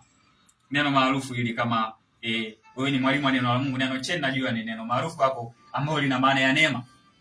Kwa hiyo kipawa au karama maana yake ni neema ya Mungu kwa wanadamu. Kipawa au karama ni neema ya Mungu kwa wanadamu. Na ukiona tu umetaja neno neema, maana yake ni kitu kinachotolewa bure kabisa kwa imani katika Kristo. Ni kitu ambacho kinatolewa bure kabisa kwa imani katika Kristo. Neema hakuna mtu anayeifanyia kazi. Ufanyi kazi kuweza kupokea neema. Ndio maana anasema kama umefanya kazi, hiyo haiwezi kuwa neema, bali inakuwa ni mshahara. Ni mshahara. Mtu aliyefanya kazi anapopokea ujira kwa kazi aliyoifanya, hiyo sio neema. Unasema nashukuru sana bosi wangu kwa neema hii. Hii sio neema. Hii ni ujira wangu kwa kazi niliyoifanya, na stahili kupokea. Lakini kusema neema maana yake ni kitu kilichotolewa bure pasipo kustahili. Umepewa bure kabisa kwa imani katika Kristo. Kwa hiyo hizi karama ni neema ya Mungu ambazo watu wamepewa bure kabisa kwa imani katika Kristo. Kwa hiyo ni lazima uwe makini sana na wale watu wanasema kwamba huwezi kupokea hii neema yangu mpaka ufanye 1, 2, 3. Mpaka uichuchumilie neema yangu. Neema yenyewe ni neema ya Mungu, sio neema yake. Lazima uweze kupokea hii neema yangu. Huwezi wewe kuwa nabii. Huwezi kuwa nabii. Kwa nini? Kwa sababu nimekuona una tabia 1, 2, 3 ambazo zipo kinyume na kile anachokitaka yeye, huyo baba yako wa kiroho. Na kwa sababu hao watu wengi wanaowafuata hao watu wa aina hii hawana maarifa nao, wanafikiri baba wao wa kiroho ndiye anayetoa uwezo wa mtu kuwa nabii, anayetoa uwezo wa mtu kuwa mtume, uwezo wa mtu kuwa mwinjilisti, kuwa mchungaji. Wanafikiri baba wao wa kiroho ndio anayezitoa hizo huduma ndani ya watu. Wanasema mtu anaomba, kama naomba baba yake wa kiroho amwekee mkono ili awe nabii. Wengine wanaenda hadi kujifunza chuo cha manabii awe nabii. No, hii ni karama ya Mungu. Ni karama ya Mungu, ni neema ya Mungu. Ni kitu ambacho unakipokea unapomwamini Kristo. Kwa hiyo lazima utoke kwenye huu mtazamo kwamba baba wako wa kiroho ndio anayekupa hicho kitu. Lazima ukae zaidi ya miaka 8 kwangu ili uweze kuwa nabii. Ili uweze kufanya hiki ninachokifanya. Lazima ukae miaka ya kutosha. Unafikiri hii nilipata bure? Mimi nilipambania sana. No. Hatupambanii kitu ambacho Kristo amekitoa bure. Tumekipokea siku tuliyomwamini Kristo. Siku uliyomwamini Kristo umekipokea. Kama huwezi kumheshimu baba wako wa kiroho mpaka akutishe kwamba huwezi kupokea kitu fulani, hiyo sio heshima. Of course, umheshimu kwa sababu yeye ni baba wako wa kiroho, unamheshimu kwa sababu unahitaji kupata hicho kitu. Heshima kwa baba wako wa kiroho ipo tu pale kwa sababu ni baba wako wa kiroho, unapaswa kumheshimu. Lakini hiyo haiondoi uhalisia kwamba karama zote ulipokea ulipomwamini Kristo. Unazo ndani yako, unaweza kufanya vitu vyote anavyovifanya baba yako wa kiroho kwa sababu viko ndani yako kwa imani katika Kristo. Vipo ndani yako kwa imani katika Kristo. Haviji na mtu yeyote. Mimi sileti hivyo vitu kutoka sehemu yoyote kuja kuwapa watu. Vipo ndani yao. Mimi ninachofanya ninachochea kile kilicho ndani yao waweze kukitambua na waweze kukitumia effectively. Kiweze kufanya kazi kwa ufanisi. Neema ya Mungu imefungwa ndani ya Roho Mtakatifu. Nasema neema ya Mungu. Sema tumesema hapo nyuma kwamba sisi tu nyumba ya Mungu, tu nyumba ya Roho Mtakatifu, nyumba ya Mungu, nyumba ya Roho Mtakatifu. Maana Roho Mtakatifu anaishi ndani yetu. Kwa hiyo tunasema neema ya Mungu, neema ya Mungu, neema ya Mungu iko ndani ya Roho Mtakatifu, imefungwa. Kazi ya Yesu Kristo yote aliyoifanya imefungwa katika Roho Mtakatifu. Maana tunasema kazi ya msalaba kwa ujumla wake wote, kwamba hii ni kazi ya msalaba, imefungwa katika Roho Mtakatifu. Kufa, kuzikwa na kufufuka kwa Yesu Kristo, yaani chochote alikifanya Yesu Kristo kwa ajili ya waamini, vyote alivyovifanya vimefungwa katika Roho Mtakatifu, ndani ya Roho Mtakatifu. Kwa hiyo kipawa cha Mungu maana yake ni Roho Mtakatifu. Neema ya Mungu ni Roho Mtakatifu ndani yako. Kile ambacho Mungu amefanya kwa ajili yako ni Roho Mtakatifu ndani yako. Kwa hiyo Roho Mtakatifu anapokuja ndani yako, anakuja na mjumuisho wa vitu vyote ambavyo Kristo amevifanya kwa ajili yako. Hakuna hata kitu kimoja ambacho kinapungua ndani yako, ambacho Kristo alifanya, ambacho Kristo alikufa, akazikwa na akafufuka kwa ajili ya hicho kitu ambacho hakiko ndani yako. Hakipo. Vyote viko ndani yako.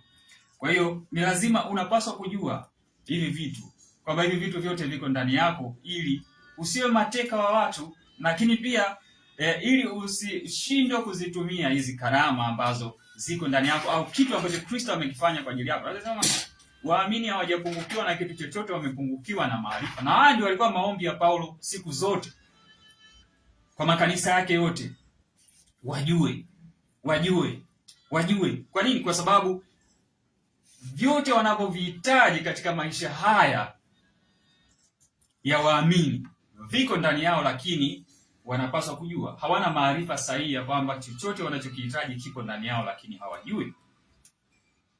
Angalia Efeso 4:4-6. Efeso 4:4-6 anasema mwili mmoja na roho moja, kama na mlivyoitwa katika tumaini moja la wito wenu. Kwa hiyo unaona, mwili mmoja.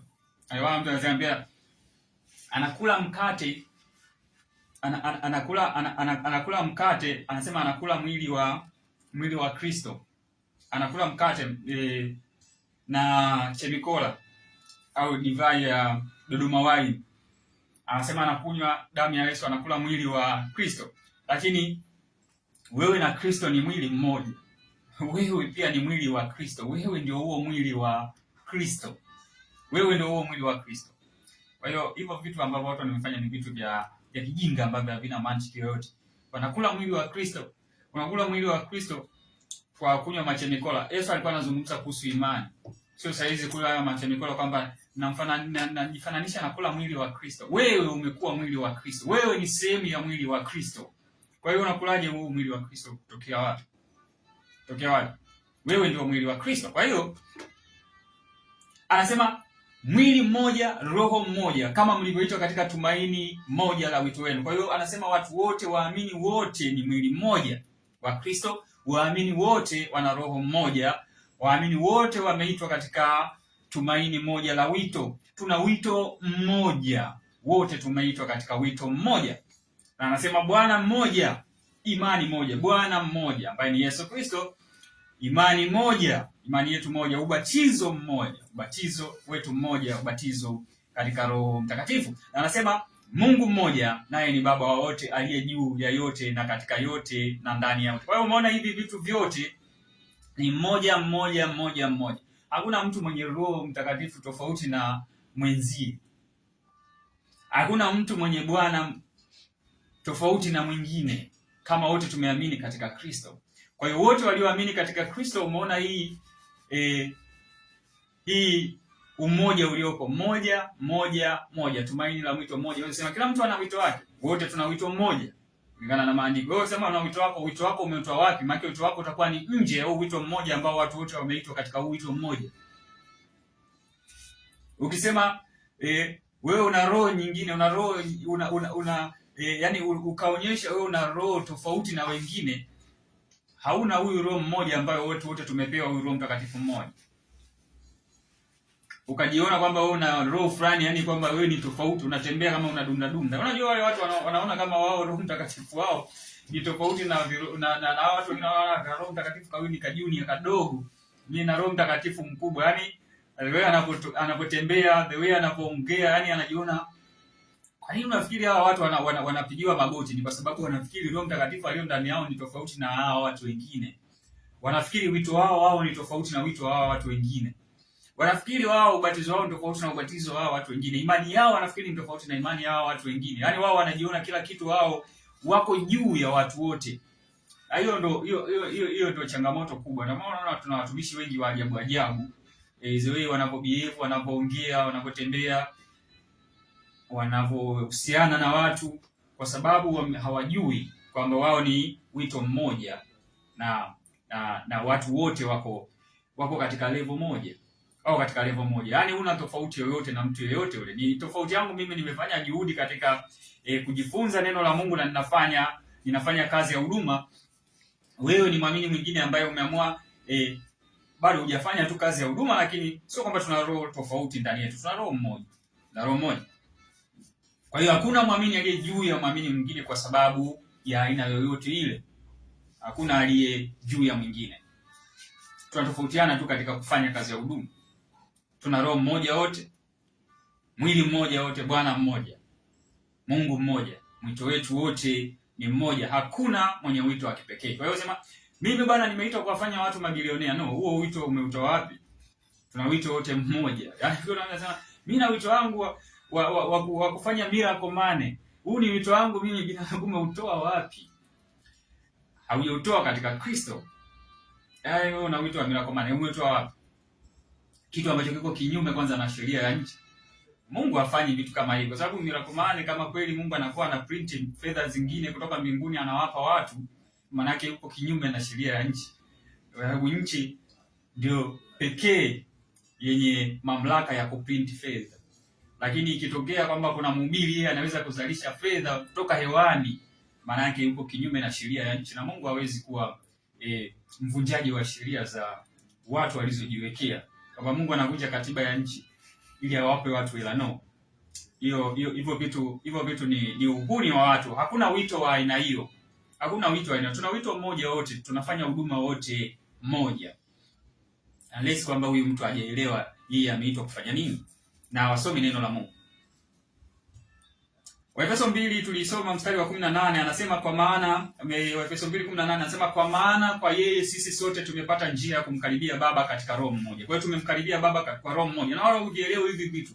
Roho mmoja, tumaini moja la wito wetu ambao ni maana ni wito mmoja. Bwana mmoja, Mungu mmoja, roho mmoja. Tumemkaribia Baba kwa roho mmoja. Sisi sote tumemkaribia Baba kwa roho mmoja. Hakuna roho wa tofauti. Tuna roho mmoja ndani yetu. Kwa hiyo tuliiona hii kwamba Mungu alitoa mitume, manabii, wainjilisti, wachungaji na walimu. Kwa maana nyingine ambayo unaweza kusoma kwa lugha nyingine kwamba alitoa Roho Mtakatifu. Alimtoa Roho Mtakatifu. Alitupa Roho Mtakatifu ili tuweze kujenga mwili wa Kristo, ili tuweze kufanya kazi ya Kristo. Kwa sababu hizi huduma zote nimekwambia ziko ndani ya roho mmoja. Roho mmoja. Kwa hiyo alitoa wengine mitume, alitoa nani, vyote vipo katika roho mmoja. Vipo katika roho mmoja. Ndio maana nimekwambia kwamba alitoa wengine, hakuwa anatoa hii, sio kwamba watu nyinyi mtakuwa mitume, nyinyi mtakuwa manabii, nyinyi mtakuwa wainjilisti. No. Wengine hapo ilikuwa inazungumzia kuhusu hizo karama zenyewe. Alitoa mitume, pia manabii, pia wainjilisti, pia wachungaji na walimu. Hizi ni tools ambazo kila muamini anazo ndani yake kwa ajili ya kufanya kazi ya huduma. Ni zana za huduma ambazo kila mtu anazo ndani yake. Haya Matendo ya Mitume 10:45, Matendo ya Mitume 10:45. Matendo ya Mitume 10:45 anasema, na wale waliotailiwa walioamini wakashangaa, watu wote waliokuja pamoja na Petro, kwa sababu mataifa nao wamemwagiwa kipawa cha Roho Mtakatifu. Mataifa wamemwagiwa kipawa cha Roho Mtakatifu.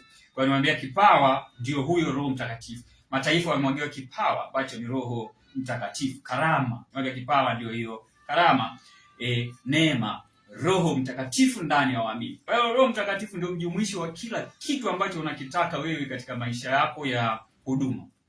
Una Roho Mtakatifu, ndio vitu vyote ndani yako unavyo.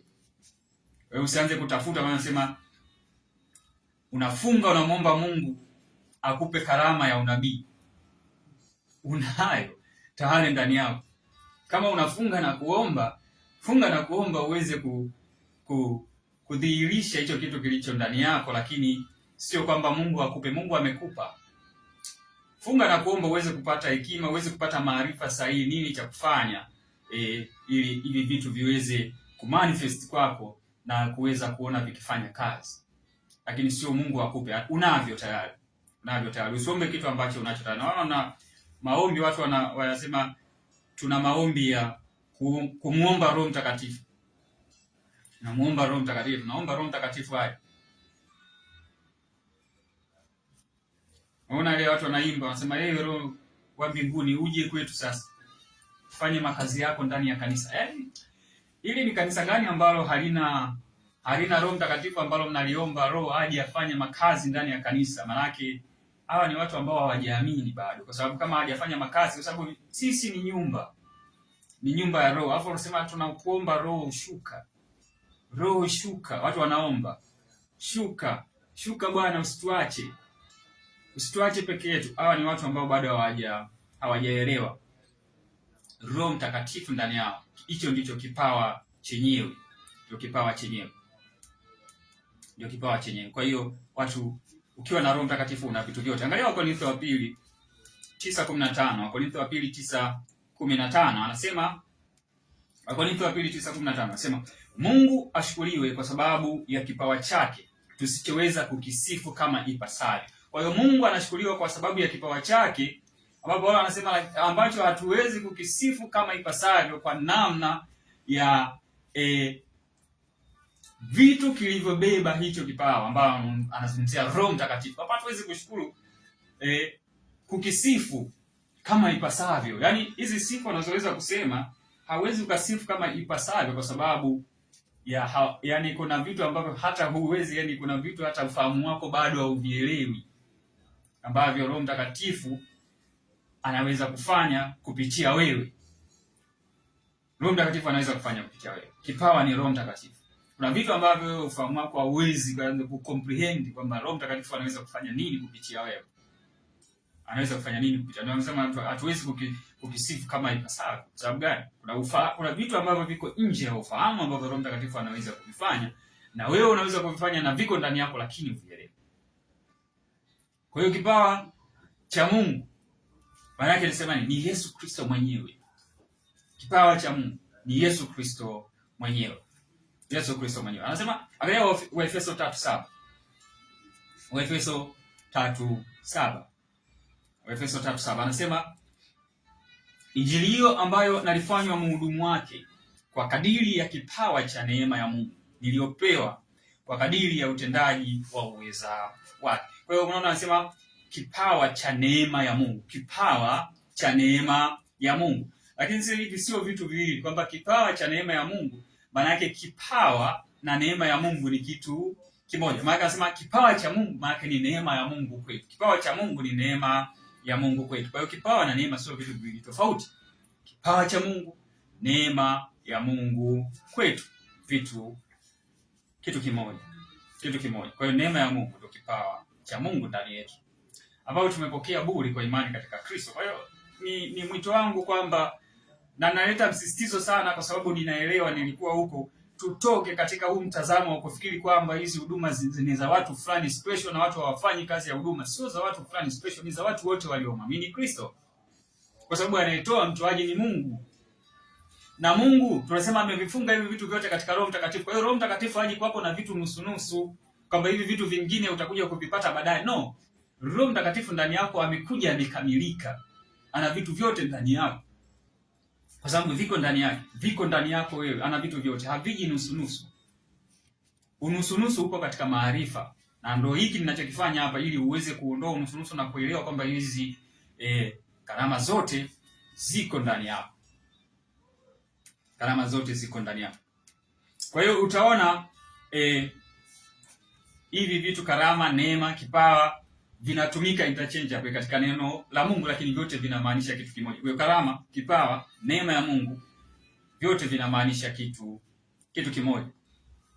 Angalia mfano Warumi 5:15 hadi 17. Warumi 5:15 hadi 17.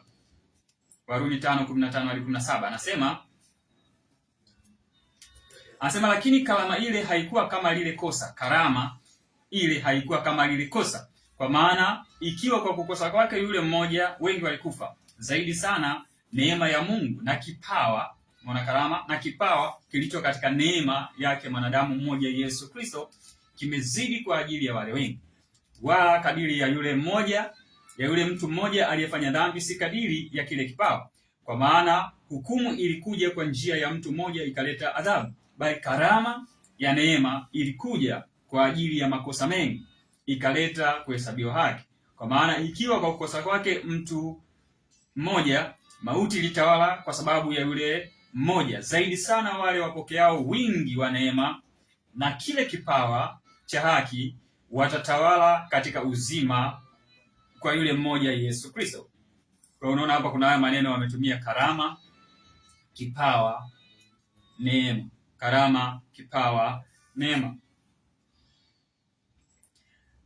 Karama katika huu mstari wa 15, neno la Kiyunani lililotumika hapo ni charisma. Charisma.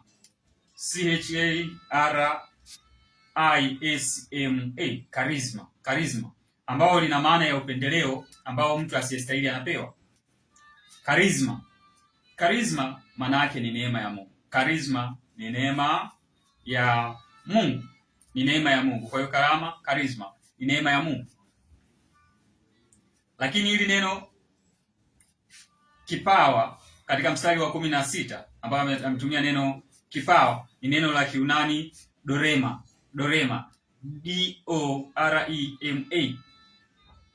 Dorema. Ambayo dorema yenyewe ina maana ya zawadi au anasema ni free gift. Free gift. Zawadi. Ambayo hii ni karama au neema. Charisma. Free gift. Dorema ni karama au neema ambayo ni charisma. Na mstari wa 17 anaelezea wingi wa neema.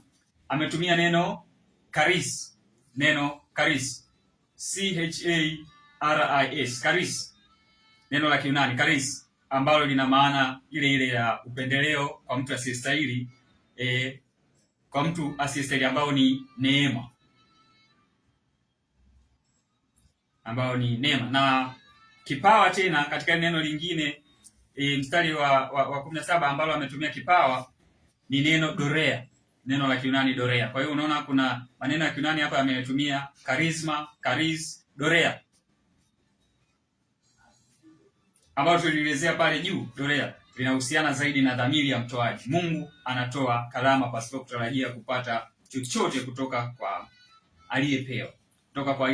Haya maneno yote haya, charisma, charis, dorea, dorema, yote mtoaji ni Mungu. Mtoaji ni Mungu, yanatolewa bure kwa imani katika Kristo. Yote yanaonyesha neema ya Mungu. Yote yanaonyesha kwamba yanatolewa pasipo kufanyia kazi yoyote ile. Yanatolewa pasipo kufanyia kazi yoyote ile. Angalia Matendo ya Mitume 8:18 hadi 20. Matendo ya Mitume 8:18 hadi 20. Matendo ya Mitume 8:18 hadi 20.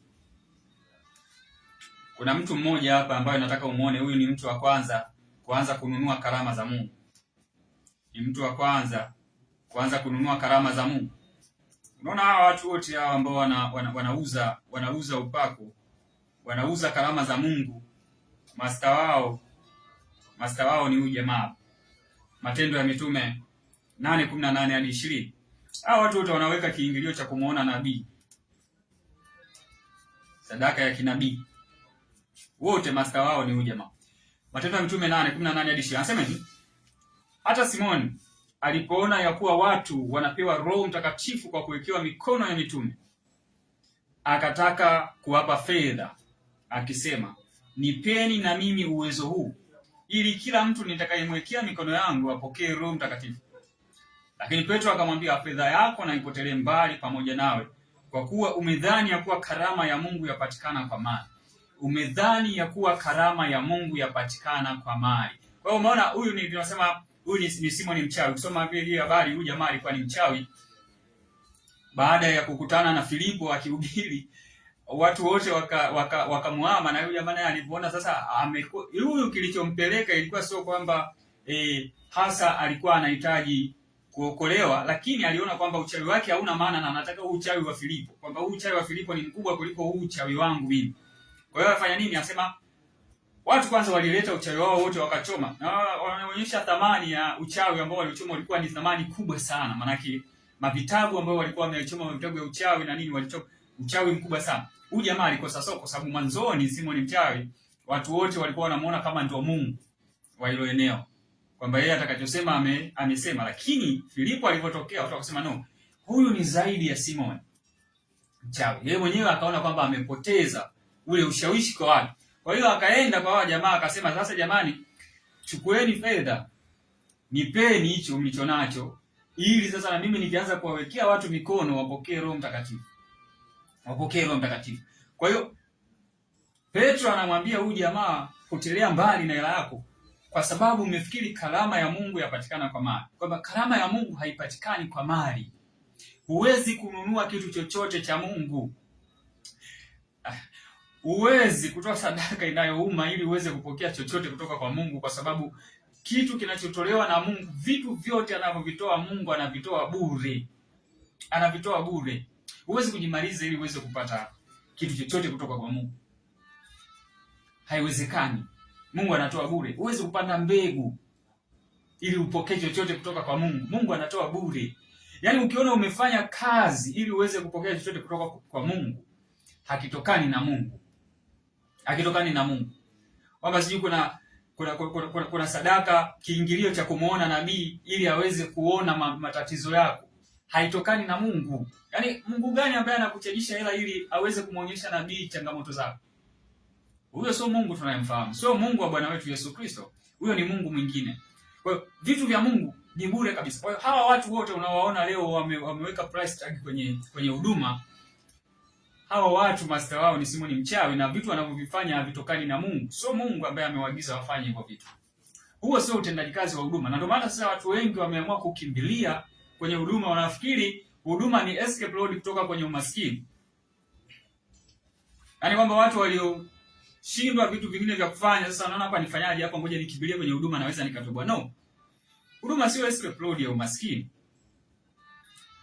Huduma ni eneo ambalo tunatumika pamoja na Kristo. Tunajifunza Kristo.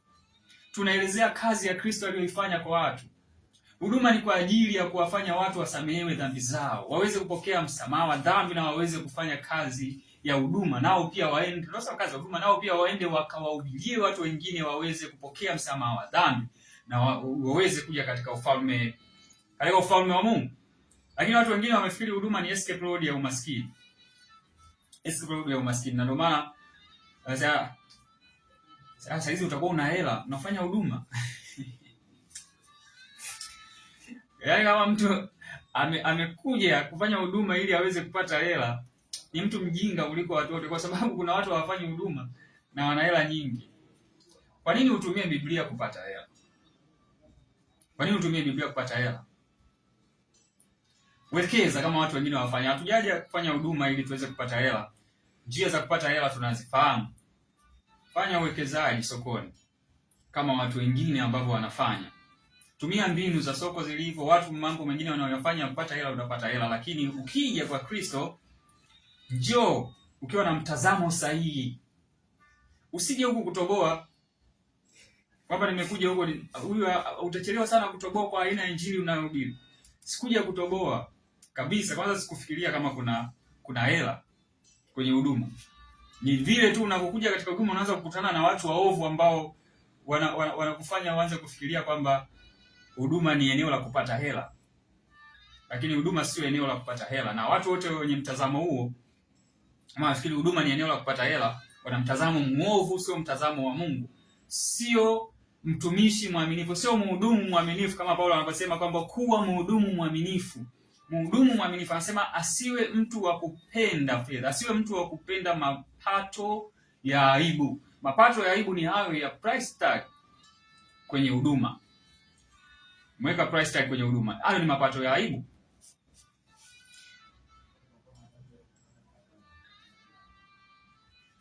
Kwa hiyo hakuna roho ya nabii wako inaweza kuingia kwako ili ufanye kama nabii wako. Labda kama huyo nabii wako hana Roho Mtakatifu, anatumia roho nyingine. Wanasema roho ya nabii wangu ndo lazima iingie kwangu ili anasema vile vitu watu wanavyovifanya vile. Huyo roho wa nabii wako sio roho wa Kristo. Hakuna roho wa nabii wako anayepaswa aingie ili wewe uweze kufanya kama huyo nabii wako. Tuna Roho Mtakatifu ambaye huyo ndiye huduma yenyewe ndani yetu. Roho Mtakatifu ndio huduma yenyewe ndani yetu. Tunapozungumza kuhusu karama za Mungu au vipawa vya Roho, maana yake ni neema ya Mungu kwa wanadamu, neema ya Mungu kwa waamini. Ni Roho Mtakatifu ndani ya mwamini. Roho Mtakatifu ndani ya mwamini. Unaweza kufanya hivyo vitu vyote ndani yako. Malizia na huu mstari wa Waebrania 8:3 ambao anasema, Waebrania 8:3 anasema, maana kila kuhani mkuu huwekwa ili atoe vipawa na dhabihu. Kwa hiyo lazima huyu naye awe na kitu cha kutoa. Anamzungumzia Yesu Kristo kwamba kila kuhani mkuu huwekwa ili atoe vipawa na dhabihu. Wale wa Agano la Kale walikuwa wanatoa dhabihu, zile sadaka walizokuwa wanazitoa na vipawa. Kwa hiyo anasema huyu naye lazima awe na kitu cha kutoa. Huyu awe na kitu cha kutoa. Alitoa wengine kwa mitume, manabii, wainjilisti, walimu, wachungaji. Alitoa Yesu Kristo. Tunatumika pamoja naye. Kwa hiyo Yesu Kristo kama kuhani mkuu, yeye ndiye kipawa na yeye ndiye dhabihu. Mwili wa Kristo haupokei vipawa bali unatoa vipawa. Kanisa kwa ujumla wake ni kipawa cha Kristo. Kwa hiyo mwili wa Kristo, ndani ya mwili wa Kristo haupokei kipawa kutoka sehemu nyingine. Wewe ndio unatoa vipawa kwa watu wengine ambao wanakuja katika mwili wa Kristo. Kwa hiyo huwezi kuanza kuomba ili uweze kupokea vipawa, bali unatoa vipawa. Kwa leo tutaishi hapa. Tuombe. Baba, asante katika jina la Yesu. Nakushukuru kwa ajili ya maarifa. Watu wanajengwa, wanaimarika, wanakujua wewe. Wanafanya kazi ya huduma katika jina la Yesu. Fundisho potofu katika mwili wa Kristo linaondoka kabisa katika jina la Yesu. Price tags zinaondoka katika mwili wa Kristo katika jina la Yesu. Watu wanakuwa na ufahamu sahihi katika jina la Yesu. Amen. Nikukaribishe katika ibada zetu ambazo zinaendelea.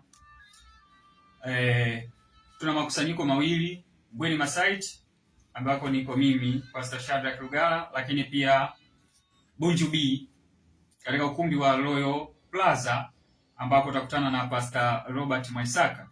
Kwa hiyo utaangalia eneo ambalo ni karibu kwako kuweza kutufikia. Na siku za ibada ni kila Jumapili saa 4 kamili asubuhi hadi saa 7 kamili mchana, na katikati ya wiki ni kila Jumanne na Alhamisi saa 11 jioni hadi saa 12 jioni, saa 10 hadi saa 1 kamili jioni, na kila Ijumaa ya mwanzo wa mwezi na Ijumaa ya mwisho wa mwezi saa 12 jioni hadi saa 4 kamili usiku tunakuwa tuna maombi. Kwa hiyo tunakukaribisha sana katika ibada zetu ili uweze kujumuika pamoja nasi, uweze kujifunza pamoja nasi. Lakini pia unaweza kutupigia simu 0657 728247, 0657 728247 ili tuweze kukuhudumia. Amen.